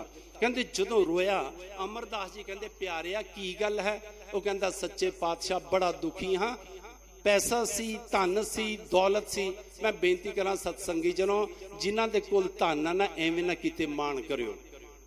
बड़े सोहने गुरु साहब ने बाणी च क्या कहंदे, रब करदा की है जल ते थल कर, थल ते कूआ, कूब ते मेर करावे, धरती ते आकाश चढ़ावे, चढ़े आकाश गिरावे, भिखारी ते राज करावे, राजा ते भिखारी। रब एक छिन्न दे विच भरे हुए सत्संगियों नूं खूह भी खाली कर दिंदा है। मतलब इस माया दा मान करना। कहन लगा सच्चे पातशाह बड़ी धन दौलत सी, लहरां बैरां सन, लोकी हाथ जोड़ के खड़े हुंदे सन, पैसा दिंदा सी, लोकां दे दुखां सुखां च सहाई हुंदा सी। पर अज मैं भी रोटी तो आवाज़ार हाँ। कहंदे गुरु अमरदास सच्चे पातशाह ने कुछ भी नहीं पूछया उन्होंने। कहंदे गंगू, उन्होंने पूछे तेरा नाम की? कहंदा गंगू। कित्थों आए? कहंदे गढ़ शंकर तो। कहंदे गुरु अमरदास सच्चे पातशाह ने अपनी जेब च हथ पाया ते कुछ दमड़े कड्डे। कहंदे गंगू झोली कर। उन्हें झोली की, गुरु अमरदास सच्चे पातशाह ने ओदी झोली विचों दमड़े पा दिते। कहंदे गंगू हुण इस तरह करी, अपने पिंड वापस ना जाई। कहंदे बस इत्थों तू दिल्ली चलिया जा। कहंदे इन्हां दमड़ियां नाल कहंदे वपार कर जाके। कहंदे गुरु नानक देव सच्चे पातशाह किरपा करनगे, रब किरपा करेगा। कहंदे जदों उन्हां दमड़ियां दे नाल जाके वपार शुरू कीता ना, इतिहास कहंदा कि ओह तां दिनां दे विच ही अमीर बन गया ते पूरी दिल्ली दे विच गंगू शाह कहना शुरू कर दिता। प्रिंसीपल सतबीर सिंह ने इतिहास लिखते हुए एक गल लिखी है, कहते उस वक्त लाहौर तो लिखी हुई अकबर दी हुंडी 1 लाख दी दिल्ली विच किसी ने कैश नहीं सी कीती। कहते गंगू ने कैश कर दी सी, इन्ना अमीर हो गया। कहते जदों कहते इन्ना अमीर होया ना, पर जिथों बख्शिशां मिलियां सन वो भुल गया। सत्संगी जनों, दात प्यारी बोल दिओ गज वज के, सिख दी हालत की बनती है। मेरे गुरु साहब कहते जो ज्यादा पैसा आ जाए ना, जो पैसा इसके दिमाग ते व्याप जाए, जो माया अपना जाल पा दे, फिर की हुंदा है? ਕਹਿੰਦੇ ਫਿਰ ਇਹਨੂੰ ਰੱਬ ਵਿਸਰਨਾ ਸ਼ੁਰੂ ਹੋ ਜਾਂਦਾ ਹੈ। ਮੇਰੇ ਗੁਰੂ ਸਾਹਿਬ ਕਹਿੰਦੇ ਦਾਤ ਪਿਆਰੀ ਵਿਸਰਿਆ ਇਹਨੂੰ, ਫਿਰ ਦਾਤਾਂ ਪਿਆਰੀਆਂ ਲੱਗਣੀਆਂ ਸ਼ੁਰੂ ਹੋ ਜਾਂਦੀਆਂ ਹਨ। ਫਿਰ ਪੁੱਤਰ ਪਿਆਰਾ ਲੱਗਦਾ ਹੈ, ਧੀ ਪਿਆਰੀ ਲੱਗਦੀ ਹੈ, ਘਰ ਪਿਆਰਾ ਲੱਗਦਾ ਹੈ, ਜ਼ਮੀਨ ਪਿਆਰਾ ਲੱਗਦਾ ਹੈ, ਭੈਣ ਭਰਾ ਪਿਆਰੇ ਲੱਗਦੇ ਆ, ਪਰ ਜਿਹੜਾ ਦੇਣ ਵਾਲਾ ਦਾਤਾਰ ਹੈ ਉਹ ਭੁੱਲ ਜਾਂਦਾ ਹੈ। ਹੁਣ ਉਹਨੂੰ ਵੀ ਭੁੱਲ ਗਿਆ। ਕਹਿੰਦੇ ਜਦੋਂ ਭੁੱਲਿਆ ਨਾ, ਗੁਰੂ ਅਮਰਦਾਸ ਸੱਚੇ ਪਾਤਸ਼ਾਹ ਕੋਲ ਹੋਰ ਇੱਕ ਗਰੀਬ ਆ ਗਿਆ। ਕਹਿੰਦੇ ਜਦੋਂ ਗਰੀਬ ਆਇਆ, ਉਹਦੀ ਬੇਟੀ ਦੀ ਸ਼ਾਦੀ ਸੀ। ਉਹਨੇ ਵੀ ਆ ਕੇ ਗੁਰੂ ਅਮਰਦਾਸ ਸੱਚੇ ਪਾਤਸ਼ਾਹ ਦੇ ਚਰਨਾਂ ਤੇ ਸਿਰ ਰੱਖਿਆ ਤੇ ਅੱਖਾਂ ਵਿੱਚ ਹੰਝੂ। ਗੁਰੂ ਅਮਰਦਾਸ ਸੱਚੇ ਪਾਤਸ਼ਾਹ ਕਹਿੰਦੇ ਪਿਆਰਿਆ ਕੀ ਗੱਲ? ਕਹਿੰਦਾ ਜੀ ਬੇਟੀ ਦੀ ਸ਼ਾਦੀ ਹੈ। ਬੜੀ ਜਗ੍ਹਾ ਤੇ ਗਿਆ, ਰਿਸ਼ਤੇਦਾਰਾਂ ਕੋਲ ਗਿਆ, ਸਭ ਨੇ ਜਵਾਬ ਦੇ ਦਿੱਤਾ। ਥੱਕ ਟੁੱਟ ਕੇ ਤੁਹਾਡੇ ਕੋਲ ਆਇਆ ਹਾਂ, ਕੁਝ ਕਿਰਪਾ ਕਰ ਦਿਓ। ਕਹਿੰਦੇ ਗੁਰੂ ਅਮਰਦਾਸ ਸੱਚੇ ਪਾਤਸ਼ਾਹ ਨੇ ਨੇਤਰ ਬੰਦ ਕੀਤੇ, ਕਹਿਣ ਲੱਗੇ ਇਸ ਤਰ੍ਹਾਂ ਕਿ ਪਿਆਰਿਆ ਤੈਨੂੰ ਗੁਰੂ ਦੀ ਗੋਲਕ ਦਾ ਤਾਂ ਅਸੀਂ ਤੈਨੂੰ ਨਹੀਂ ਦੇ ਸਕਦੇ, ਪਰ ਇੱਕ ਸਾਡਾ ਪਿਆਰਾ ਜਿਹਾ ਹੈ ਗੁਰਮੁਖ ਪਿਆਰਾ, ਕਹਿੰਦੇ ਉਹ ਦਿੱਲੀ ਦੇ ਵਿੱਚ ਰਹਿੰਦਾ, ਗੰਗੂ ਸ਼ਾਹ। ਕਹਿੰਦੇ ਤੂੰ ਉਹਦੇ ਕੋਲ ਚਲਿਆ ਜਾ। ਕਹਿੰਦੇ ਜਿੰਨੇ ਤੈਨੂੰ ਪੈਸੇ ਚਾਹੀਦੇ ਹਨ ਬੇਟੀ ਦੀ ਸ਼ਾਦੀ ਲਈ, ਸਾਡਾ ਨਾਮ ਲਈ, ਕਹਿੰਦੇ ਉਸਦੇ ਕੋਲੋਂ ਲਿਆ ਤੇ ਬੇਟੀ ਦੀ ਸ਼ਾਦੀ ਕਰ। ਕਹਿੰਦੇ ਉਹ ਕਹਿਣ ਲੱਗਾ ਸੱਚੇ ਪਾਤਸ਼ਾਹ ਮੈਂ ਇੱਕ ਗੱਲ ਜਾਣਦਾ ਹਾਂ, ਇਹ ਜਿਹੜੇ ਅਮੀਰ ਹਨ ਨਾ ਇਹ ਗਰੀਬਾਂ ਨੂੰ ਨਹੀਂ ਪਛਾਣਦੇ। ਇੰਨਾ ਕਿ ਮੈਂ ਸੰਸਾਰ 'ਚ ਰਹਿ ਕੇ ਇੰਨੀ ਕਿ ਮੈਨੂੰ ਸੂਝ-ਬੂਝ ਪੈ ਗਈ ਆ। ਮੇਰੇ ਗੁਰੂ ਸਾਹਿਬ ਨੇ ਤਾਂ ਹੀ ਤਾਂ ਬਾਣੀ ਦੇ ਵਿੱਚ ਅੰਕਿਤ ਕਰ ਦਿੱਤਾ। ਕਹਿੰਦੇ ਜਿਉਂ ਨਿਰਤਨ ਸਰਦਨ ਕੇ ਜਾਏ, ਆਗੇ ਬੈਠਾ ਪੀਠ ਫਰਾਈ। ਕਹਿੰਦੇ ਜਦੋਂ ਗਰੀਬ ਅਮੀਰ ਦੇ ਘਰ 'ਚ ਜਾਂਦਾ ਨਾ, ਕਹਿੰਦੇ ਅਮੀਰ ਅੱਗੇ ਮੂੰਹ ਫੇਰ ਕੇ ਬੈਠ ਜਾਂਦਾ। ਕਹਿੰਦੇ ਕਿਉਂ ਬੈਠ ਜਾਂਦਾ? ਕਹਿੰਦੇ ਉਹਨੂੰ ਵੀ ਪਤਾ ਕਿ ਇਹ ਆਇਆ ਕੁਛ ਨਾ ਕੁਛ ਮੰਗੇਗਾ। ਇਹੀ ਹਾਲਤ ਕਹਿੰਦੇ ਉਹ ਕਹਿਣ ਲੱਗਾ ਸੱਚੇ ਪਾਤਸ਼ਾਹ ਮੈਂ ਅੱਛੀ ਤਰ੍ਹਾਂ ਅਮੀਰਾਂ ਦੀ ਤਬੀਅਤ ਨੂੰ ਜਾਣਦਾ ਹਾਂ। ਸੱਚੇ ਪਾਤਸ਼ਾਹ ਜੇ ਉਹਦੇ ਕੋਲ ਭੇਜ ਹੀ ਰਹੇ ਹੋ ਨਾ, ਫਿਰ ਇਸ ਤਰ੍ਹਾਂ ਕਰੋ ਆਪਣੇ ਕਰ ਕਮਲਾਂ ਦੇ ਨਾਲ ਤੁਸੀਂ ਇੱਕ ਪੱਤਰਕਾ ਮੈਨੂੰ ਲਿਖ ਕੇ ਦੇ ਦਿਓ। ਇਤਿਹਾਸ ਕਹਿੰਦਾ ਗੁਰੂ ਅਮਰਦਾਸ ਸੱਚੇ ਪਾਤਸ਼ਾਹ ਨੇ ਆਪਣੇ ਕਰ ਕਮਲਾਂ ਦੇ ਨਾਲ ਪੱਤਰਕਾ ਲਿਖੀ। ਉਹਦੇ ਵਿੱਚ ਲਿਖਿਆ ਗੰਗੂ ਜਿਸ ਤਰ੍ਹਾਂ ਤੂੰ ਸਾਡਾ ਪ੍ਰੇਮੀ ਹੈ, ਇਸੇ ਤਰ੍ਹਾਂ ਹੀ ਇਹ ਸਾਡਾ ਪ੍ਰੇਮੀ ਹੈ ਤੇ ਜਿਹੜੀਆਂ ਬੱਚੀਆਂ ਹਨ ਉਹ ਸਭ ਦੀਆਂ ਸਾਂਝੀਆਂ ਹੁੰਦੀਆਂ ਹਨ। ਇਹਦੀ ਬੇਟੀ ਦੀ ਸ਼ਾਦੀ ਹੈ, ਇਹਨੇ ਗੁਰੂ ਨਾਨਕ ਦੇ ਦਰ ਘਰ ਦਾ ਵਾਸਤਾ ਪਾਇਆ, ਇਸ ਕਰਕੇ ਸਾਡਾ ਜਿਹੜਾ ਹਿਸਾਬ ਕਿਤਾਬ ਤੇਰੇ ਕੋਲ ਚੱਲਦਾ ਨਾ, ਉਹਦੇ ਵਿੱਚੋਂ ਇਹਦੀ ਬੇਟੀ ਦੀ ਸ਼ਾਦੀ ਜੋਗਾ ਇਹਨੂੰ ਇਹਨਾਂ ਦੇ ਦੇ। ਕਹਿੰਦੇ ਇਹ ਵੀ ਲਿਖ ਦਿੱਤਾ।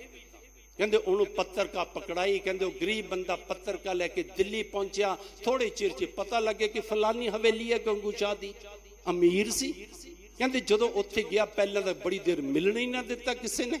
ਆਖਿਰਕਾਰ ਜਦੋਂ ਮਿਲਿਆ ਕਹਿੰਦਾ ਦੱਸ ਭਰਾਵਾ ਕਿਵੇਂ ਆਇਆ? ਉਹ ਕਹਿੰਦਾ ਜੀ ਗੁਰੂ ਅਮਰਦਾਸ ਸੱਚੇ ਪਾਤਸ਼ਾਹ ਨੇ ਭੇਜਿਆ। ਕਹਿੰਦੇ ਕਿਹੜੇ ਗੁਰੂ ਅਮਰਦਾਸ ਸੱਚੇ ਪਾਤਸ਼ਾਹ? ਕਹਿੰਦੇ ਜੀ ਜਿਹੜੇ ਗੋਇੰਦਵਾਲ ਸਾਹਿਬ ਰਹਿੰਦੇ। ਕਹਿੰਦਾ ਜੀ ਮੈਂ ਤਾਂ ਨਹੀਂ ਜਾਣਦਾ। ਗੰਗੂ ਨੇ ਅੱਗੋਂ ਇਹ ਲਫ਼ਜ਼ ਆਖੇ। ਉਹ ਕਹਿੰਦਾ ਆਇਆ ਕਿਵੇਂ ਹੈ? ਉਹਨੇ ਚਿੱਠੀ ਕੱਢ ਕੇ ਉਹਨੂੰ ਪਕੜਾ ਦਿੱਤੀ। ਕਹਿੰਦਾ ਜੀ ਬੇਟੀ ਦੀ ਸ਼ਾਦੀ ਹੈ, ਇਹ ਗੁਰੂ ਅਮਰਦਾਸ ਸੱਚੇ ਪਾਤਸ਼ਾਹ ਨੇ ਆਪਣੇ ਕਰ ਕਮਲਾਂ ਨਾਲ ਲਿਖੀ ਹੈ। ਕਹਿੰਦੇ ਗੰਗੂ ਸ਼ਾਹ ਨੇ ਚਿੱਠੀ ਪਕੜੀ। ਕਹਿੰਦੇ ਪਕੜੀ ਤੇ ਪੜਿਆ ਉਸ ਨੂੰ। ਮੇਰੇ ਗੁਰੂ ਅਮਰਦਾਸ ਸੱਚੇ ਪਾਤਸ਼ਾਹ ਨੇ ਲਿਖਿਆ ਸੀ ਗੰਗੂ ਜਿਹੜਾ ਸਾਡਾ ਹਿਸਾਬ ਕਿਤਾਬ ਚੱਲਦਾ ਹੈ ਉਹਦੇ ਵਿੱਚੋਂ ਇਹਨੂੰ ਇੰਨੇ ਦਮੜੇ ਦੇ ਦੇ। ਪਤਾ ਕਹਿੰਦੇ ਗੰਗੂ ਨੇ ਕੀ ਕੀਤਾ? ਵਹੀ ਖਾਤਾ ਖੋਲ ਲਿਆ। ਵਹੀ ਖਾਤਾ ਖੋਲਿਆ, ਸਾਰੇ ਵਹੀ ਖਾਤੇ ਫਰੋਲ ਕੇ ਕਹਿੰਦਾ ਉਸ ਗਰੀਬਾਂ ਨੂੰ ਕਹਿੰਦੇ ਇੱਥੇ ਅਮਰਦਾਸ ਦਾ ਕੋਈ ਹਿਸਾਬ ਕਿਤਾਬ ਨਹੀਂ ਚੱਲਦਾ। ਕਹਿੰਦੇ ਜਿਹੜੀ ਚਿੱਠੀ ਸੀ ਤਰੋੜ ਮਰੋੜ ਕੇ ਉਹਦੀ ਝੋਲੀ 'ਚ ਮਾਰੀ ਤੇ ਇਹ ਲਫ਼ਜ਼ ਆਖੇ। ਕਹਿੰਦੇ ਐਵੇਂ ਮੂੰਹ ਚੱਕ ਕੇ ਭੇਜ ਦਿੰਦੇ ਹਨ। ਕਹਿੰਦੇ ਗਰੀਬ ਆਦਮੀ ਨੇ ਚਿੱਠੀ ਫਿਰ ਲਈ, ਮੱਥੇ ਨੂੰ ਲਾਈ, ਵਾਪਸ ਆ ਗਿਆ ਗੋਇੰਦਵਾਲ ਸਾਹਿਬ। ਆ ਕੇ ਕਹਿੰਦਾ ਸੱਚੇ ਪਾਤਸ਼ਾਹ ਜੇ ਹਿਸਾਬ ਕਿਤਾਬ ਨਹੀਂ ਸੀ ਚੱਲਦਾ ਤਾਂ ਮੈਨੂੰ ਇੰਨਾ ਸਫਰ ਤਾਂ ਨਾ ਕਰਾਉਂਦੇ, ਹੋਰ ਕਿਸੇ ਕੋਲ ਭੇਜ ਦਿੰਦੇ। ਗੁਰੂ ਅਮਰਦਾਸ ਸੱਚੇ ਪਾਤਸ਼ਾਹ ਨੇ ਨੇਤਰ ਬੰਦ ਕੀਤੇ, ਖੋਲੇ। ਕਹਿੰਦੇ ਉਹਨੇ ਕਿਹਾ ਕੀ ਹੈ? ਉਹਨੇ ਉਹੀ ਲਫ਼ਜ਼ ਸਪਸ਼ਟ ਕਹਿ ਦਿੱਤੇ। ਕਹਿੰਦੇ ਸੱਚੇ ਪਾਤਸ਼ਾਹ ਉਹਨੇ ਇਹ ਲਫ਼ਜ਼ ਆਖੇ ਹਨ ਜਦੋਂ ਮੈਂ ਉਹਨੂੰ ਚਿੱਠੀ ਦਿੱਤੀ, ਚਿੱਠੀ ਉਹਨੇ ਪੜ੍ਹੀ ਤੇ ਉਹਨੇ ਵਹੀ ਖਾਤੇ ਖੋਲ ਲਏ ਤੇ ਉਹਨੇ ਇਹ ਲਫ਼ਜ਼ ਆਖੇ ਇੱਥੇ ਗੁਰੂ ਅਮਰਦਾਸ ਦਾ ਕੋਈ ਹਿਸਾਬ ਕਿਤਾਬ ਨਹੀਂ ਚੱਲਦਾ। ਕਹਿੰਦੇ ਗੁਰੂ ਅਮਰਦਾਸ ਸੱਚੇ ਪਾਤਸ਼ਾਹ ਨੇ ਫਿਰ ਨੇਤਰ ਬੰਦ ਕੀਤੇ। ਮੈਂ ਬੇਨਤੀ ਕਰਾਂ ਜਦੋਂ ਨੇਤਰ ਖੋਲੇ ਕਹਿੰਦੇ ਅੱਛਾ, ਕਹਿੰਦੇ ਗੰਗੂ ਹੁਣ ਸਾਡਾ ਹਿਸਾਬ ਕਿਤਾਬ ਕਹਿੰਦੇ ਵਹੀਆਂ ਖਾਤਿਆਂ 'ਚ ਦੇਖਦਾ। ਜਿਹੜੀ ਬਖਸ਼ਿਸ਼ ਕੀਤੀ ਉਹ ਸਾਰੀ ਵਾਪਸ ਖਿੱਚ ਲਈ। ਜਦੋਂ ਵਾਪਸ ਖਿੱਚੀ ਤਾਂ ਦਿਨਾਂ 'ਚ ਕੰਗਾਲ ਹੋ ਗਿਆ।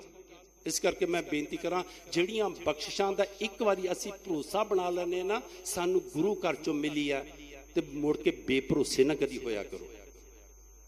ਧੰਨ ਧੰਨ ਬਾਬਾ ਈਸ਼ਰ ਸਿੰਘ ਜੀ ਬਚਨ ਕਰਿਆ ਕਰਦੇ ਸਨ। ਕਹਿੰਦੇ ਗੁਰੂ ਨੂੰ ਕਸਵੱਟੀ ਲਾ ਕੇ ਪਹਿਲਾਂ ਦੇਖ ਲਵੋ, ਤੇ ਉਦਾਹਰਨ ਦਿੰਦੇ ਸਨ। ਕਹਿੰਦੇ ਇਨਸਾਨ ਨੇ ਇੱਕ ਮਿੱਟੀ ਦਾ ਬਰਤਨ ਖਰੀਦਣਾ ਹੋਵੇ, ਪਹਿਲਾਂ ਕਹਿੰਦੇ ਘੁਮਿਆਰ ਟਣਕਾ ਕਰਕੇ ਦੇਖਦਾ ਜਿਹੜਾ ਬਣਾਉਂਦਾ, ਕਹਿੰਦੇ ਉਸ ਤੋਂ ਬਾਅਦ ਜਿਹਨੇ ਖਰੀਦਣਾ ਹੈ ਕਹਿੰਦੇ ਉਹ ਟਣਕਾਰ ਕੇ ਦੇਖਦਾ ਹੈ। ਕਹਿੰਦੇ ਗੁਰੂ ਨੂੰ ਪਹਿਲਾਂ ਪਰਖ ਲਵੋ। ਵੈਸੇ ਮੈਂ ਬੇਨਤੀ ਕਰਾਂ, ਸਾਨੂੰ ਜ਼ਰੂਰਤ ਨਹੀਂ ਗੁਰੂ ਦੀ ਪਰਖ ਕਰਨ ਦੀ। ਜਦੋਂ ਕਲਗੀਧਰ ਸੱਚੇ ਪਾਤਸ਼ਾਹ ਇਹ ਕਹਿ ਗਏ ਗੁਰੂ ਗ੍ਰੰਥ ਜੀ ਮਾਨਿਓ ਪ੍ਰਗਟ ਗੁਰਾਂ ਕੀ ਦੇ, ਫਿਰ ਸਾਨੂੰ ਪਰਖਣ ਦੀ ਲੋੜ ਹੀ ਕੋਈ ਨਹੀਂ ਹੈ। ਪਰ ਫਿਰ ਵੀ ਕਿਤੇ ਮਨ ਦੇ ਵਿੱਚ ਨਾ ਭਰੋਸਾ ਬਣਦਾ ਹੋਵੇ, ਪਹਿਲਾਂ ਟਨਕਾਰ ਲਵੋ। ਪਰ ਜਦੋਂ ਭਰੋਸਾ ਬਣ ਜਾਏ ਫਿਰ ਸਿਰ ਜਾਵੇ ਤਾਂ ਜਾਵੇ ਮੇਰਾ, ਗੱਜ ਵੱਜ ਕੇ ਬੋਲੋ, ਫਿਰ ਸਿਰ ਜਾਵੇ ਤਾਂ ਜਾਵੇ ਮੇਰਾ। ਹਾਂ, ਸਿੱਖੀ ਵਾਲਾ ਭਰੋਸਾ ਨਹੀਂ ਕਦੀ ਜਾਣਾ ਚਾਹੀਦਾ ਸਤਸੰਗੀ ਜਨੋ। ਕਹਿੰਦੇ ਹੁਣ ਜਦੋਂ ਦਿਨਾਂ ਦੇ ਵਿੱਚ ਕੰਗਾਲ ਹੋਇਆ, ਫਿਰ ਭੱਜ ਦੌੜ ਸ਼ੁਰੂ ਹੋ ਗਈ। ਕਹਿੰਦੇ ਭੱਜ ਦੌੜ ਹੋਈ, ਕਹਿੰਦੇ ਕਿਸੇ ਨੇ ਕੁਝ ਦੱਸਿਆ ਪਰ ਆਖਰਕਾਰ ਕਿਤੋਂ ਵੀ ਖੈਰ ਨਾ ਪਈ। ਕਹਿੰਦੇ ਇੱਕ ਸਿਆਣਾ ਆਦਮੀ ਮਿਲ ਗਿਆ। ਜਦੋਂ ਉਹਦੇ ਕੋਲ ਰੋਇਆ ਨਾ ਤੇ ਉਹ ਕਹਿਣ ਲੱਗਾ, ਭਰਾਵਾ ਇਹ ਦੱਸ ਤੂੰ ਅਮੀਰ ਕਿਵੇਂ ਬਣਿਆ ਹੈ। ਹੁਣ ਗੱਲ ਫਿਰ ਗੁਰੂ ਅਮਰਦਾਸ ਸੱਚੇ ਪਾਤਸ਼ਾਹ ਦੀ ਆ ਗਈ ਕਿ ਗੋਇੰਦਵਾਲ ਗਿਆ ਸੀ, ਉਹਨਾਂ ਨੇ ਜੇਬ ਦੇ ਵਿੱਚੋਂ ਦਮੜੇ ਕੱਢੇ, ਮੇਰੀ ਝੋਲੀ ਦੇ ਵਿੱਚ ਪਾਏ, ਕਿਹਾ ਗੰਗੂ ਬਸ ਦਿੱਲੀ ਚਲਿਆ ਜਾ, ਉੱਥੇ ਵਪਾਰ ਕਰੀ। ਉਹਨਾਂ ਦਮੜਿਆਂ ਨਾਲ ਮੈਂ ਵਪਾਰ ਕੀਤਾ। ਉਹ ਕਹਿੰਦਾ ਅੱਗੇ ਕੀ ਬੀਤਿਆ, ਅੱਗੇ ਜੋ ਜੀਵਨ ਗਾਥਾ ਸੁਣਾਈ ਗਿਆ। ਉਹ ਕਹਿੰਦਾ ਜੀ ਆਖਰਕਾਰ ਉਹਨਾਂ ਨੇ ਇੱਕ ਕਹਿੰਦੇ ਗਰੀਬ ਬੱਚੀ ਦੀ ਸ਼ਾਦੀ ਸੀ, ਉਹਦੇ ਬਾਪ ਨੂੰ ਮੇਰੇ ਕੋਲ ਭੇਜਿਆ ਤੇ ਮੈਂ ਆ ਲਫ਼ਜ਼ ਕਹਿ ਦਿੱਤੇ ਕਿ ਇਹ ਅਮਰਦਾਸ ਦਾ ਕੋਈ ਹਿਸਾਬ ਕਿਤਾਬ ਨਹੀਂ ਚੱਲਦਾ।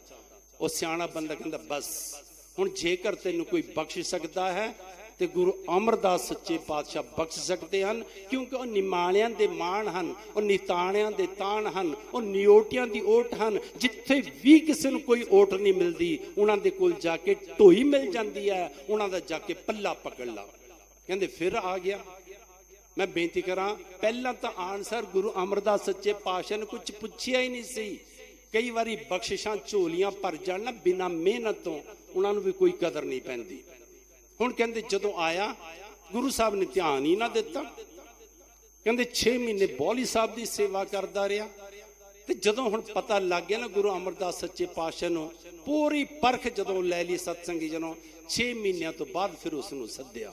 6 ਮਹੀਨਿਆਂ ਤੋਂ ਬਾਅਦ ਉਹਨੂੰ ਸੱਦਿਆ ਤੇ ਕੱਪੜੇ ਉਹਦੇ ਬਦਲੀ ਕਰਵਾਏ ਤੇ ਉਹਨੂੰ ਕਹਿਣ ਲੱਗੇ ਗੰਗੂ ਪਹਿਲਾਂ ਵੀ ਤੂੰ ਇਸ ਦਰ ਤੇ ਆਇਆ ਸੀ, ਪਰ ਉਦੋਂ ਤੈਨੂੰ ਮਿਹਨਤ ਨਹੀਂ ਕਰਨੀ ਪਈ, ਉਦੋਂ ਤੇਰੀ ਝੋਲੀ ਦੇ ਵਿੱਚ ਵੈਸੇ ਹੀ ਅਸੀਂ ਬਖਸ਼ਿਸ਼ ਪਾ ਦਿੱਤੀ। ਪਰ ਕਹਿੰਦੇ ਹੁਣ ਦੱਸ ਕੀ ਕਹਿਣਾ। ਉਹ ਕਹਿੰਦਾ ਸੱਚੇ ਪਾਤਸ਼ਾਹ ਕਿਰਪਾ ਕਰੋ, ਰਹਿਮਤ ਕਰੋ, ਉਹ ਜਿਹੜੀਆਂ ਬਖਸ਼ਿਸ਼ਾਂ ਪਹਿਲਾਂ ਕੀਤੀਆਂ ਸਨ ਮੇਰੀ ਝੋਲੀ ਦੇ ਵਿੱਚ ਫਿਰ ਪਾ ਦਿਓ। ਗੁਰੂ ਅਮਰਦਾਸ ਸੱਚੇ ਪਾਤਸ਼ਾਹ ਨੇ ਫਿਰ ਉਹਦੇ ਉੱਪਰ ਰਹਿਮਤਾਂ ਕੀਤੀਆਂ, ਬਖਸ਼ਿਸ਼ਾਂ ਕੀਤੀਆਂ। ਮੈਂ ਬੇਨਤੀ ਕਰਾਂ, ਸਿਰਫ ਦੁਨਿਆਵੀ ਧਨ ਦੀਆਂ ਬਖਸ਼ਿਸ਼ਾਂ ਨਹੀਂ ਕੀਤੀਆਂ, ਉਹਨੂੰ ਮੰਜੀ ਵੀ ਬਖਸ਼ ਦਿੱਤੀ। ਜਿਹੜੀ ਉਹਨਾਂ ਦੀ ਮੰਜੀ ਹੈ ਸਤਸੰਗ ਨੂੰ, 22 ਮੰਜੀਆਂ ਦੇ ਵਿੱਚੋਂ ਇੱਕ ਮੰਜੀ ਹੈ ਜਿਹੜੀ ਗੰਗੂ ਸ਼ਾਹੀਏ ਕਹੀ ਜਾਂਦੇ ਹਨ। ਉਹ ਬਖਸ਼ਿਸ਼ਾਂ ਗੁਰੂ ਅਮਰਦਾਸ ਸੱਚੇ ਪਾਤਸ਼ਾਹ ਦੇ ਕੋਲੋਂ ਪ੍ਰਾਪਤ ਹੋਈਆਂ। ਇਹਨੂੰ ਕੀਰਤ ਪਾਠ ਜੀ ਆਪਣੇ ਬਚਨਾਂ 'ਚ ਕਹਿੰਦੇ ਹਨ, ਗੁਰੂ ਅਮਰਦਾਸ ਜਿਨ ਸੇਵਿਓ ਤਿੰਨ ਦੁੱਖ ਦਰਿਦਰ ਸਭ ਪਰ ਹਰੇ। ਪਰ ਹਰੇ ਦੇ ਅਰਥ ਹਨ ਕਿ ਸਾਰੇ ਪਰੇ ਹੋ ਜਾਂਦੇ ਹਨ, ਖਤਮ ਹੋ ਜਾਂਦੇ ਹਨ। ਸਾਹਿਬ ਸ੍ਰੀ ਗੁਰੂ ਗ੍ਰੰਥ ਸਾਹਿਬ ਜੀ ਦੇ ਚਰਨਾਂ 'ਚ ਇਹੀ ਅਰਦਾਸ ਹੈ ਕਿ ਸੱਚੇ ਪਾਤਸ਼ਾਹ ਇਹ ਪਿਆਰੀਆਂ ਪਿਆਰੀਆਂ ਸੰਗਤਾਂ ਦਾਸਰੇ ਆਪ ਜੀ ਦੇ ਦਰ ਤੇ ਆਉਂਦੇ ਹਨ।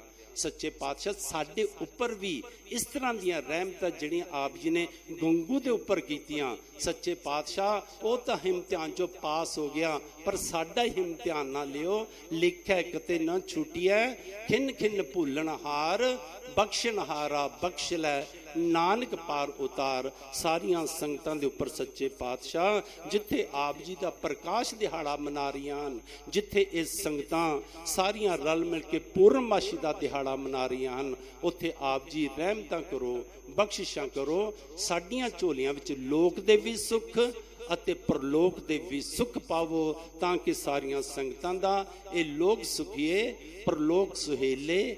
ਨਾਨਕ ਹਰ ਪ੍ਰਭ ਆਪੇ ਮੇਲੇ ਦੀਆਂ ਰਹਿਮਤਾਂ ਬਖਸ਼ਿਸ਼ਾਂ ਅਸ਼ੀਰਵਾਦਾਂ ਸਾਡੀ ਝੋਲੀ 'ਚ ਪੈਣ। ਸੋ ਸਤਸੰਗੀ ਜਨੋ, ਜਿੱਥੇ ਆਪ ਜੀ ਆਏ ਹੋਂ ਉੱਥੇ 2 ਦਿਨਾਂ ਤੋਂ ਪਰਮ ਪੂਜਿਆ ਸਤਿਕਾਰਯੋਗ ਸੰਤ ਅਮਰਜੀਤ ਸਿੰਘ ਜੀ ਦਾਤੇ ਵਾਲੇ, ਜਿਨ੍ਹਾਂ ਦਾ ਕਿ ਬਾਬਾ ਜੀ ਦੇ ਨਾਲ ਵੀ ਅੱਤ ਦਾ ਪਿਆਰ ਸੀ। ਆਪ ਜੀ ਹਰ ਸਮਾਗਮਾਂ ਦੇ ਉੱਪਰ ਅਤੇ ਅੱਗੇ ਪਿੱਛੇ ਵੀ ਇਹਨਾਂ ਦੇ ਦਰਸ਼ਨ ਕਰਦੇ ਰਹਿੰਦੇ ਹੋ। ਉਸੇ ਪ੍ਰੇਮ ਨੂੰ, होर अगे वधांदे हुए किरपा कीती है, रहमतां कीतियां। दास भी जदों पिछले दिनों के विच संत महल सिंह जी दियां अस्थियां लैके हरीके पत्तन गए, रात इन्हां दे कोल बतीत कीती। उसे प्रेम दियां गंढां नूं होर मजबूत करन दे वास्ते आंदे हन, निवाजदे हन। उन्हां दा भी बहुत बहुत धन्नवाद, कोटान कोटान धन्नवाद साहिब श्री गुरु ग्रंथ साहिब जी का, जिहड़े अपनी गोद विच बिठा के तुच्छ बुद्धि अनुसार अपने गुण गवांदे हन। आप रब वर्गियां संगतां दा अते अत दा धन्नवाद अमर शहीद संत बाबा राम सिंह जी का, जिन्हां ने दास नूं इह कहा कि भोले तू कथा करनी शुरू कर। दास का मन सी जिवें नानसर संप्रदाय दे विच बहुत घट है कथा का, कीर्तन का ज़्यादा है प्रभाव। मैं कीर्तन सीखना चाहता सी, मैनू बाबा जी ने कहा कि भोले तेरी आवाज़ ने साथ नहीं देना, तू कथा करनी शुरू कर। जिथे गुरु ने रहमत की थी उत्थे उन्हां दियां भी आशीर्वादां दा सदका अज जो गुरु ने दास के उपर किरपा की, उहदी सांझ आपां रल मिल आपस दे विच पांदे हां। आप रब वर्गियां संगतां दा भी बहुत बहुत धन्नवाद। होवै भुल खिमा सब करना, बिरद खालसे संदा, बख्शनहार गुरु ते संगत, भुल्लनहार ए बंदा। हुण भाई मनजीत सिंह जी, संत बाबा गेजा सिंह जी भी पिछे बैठे हैं।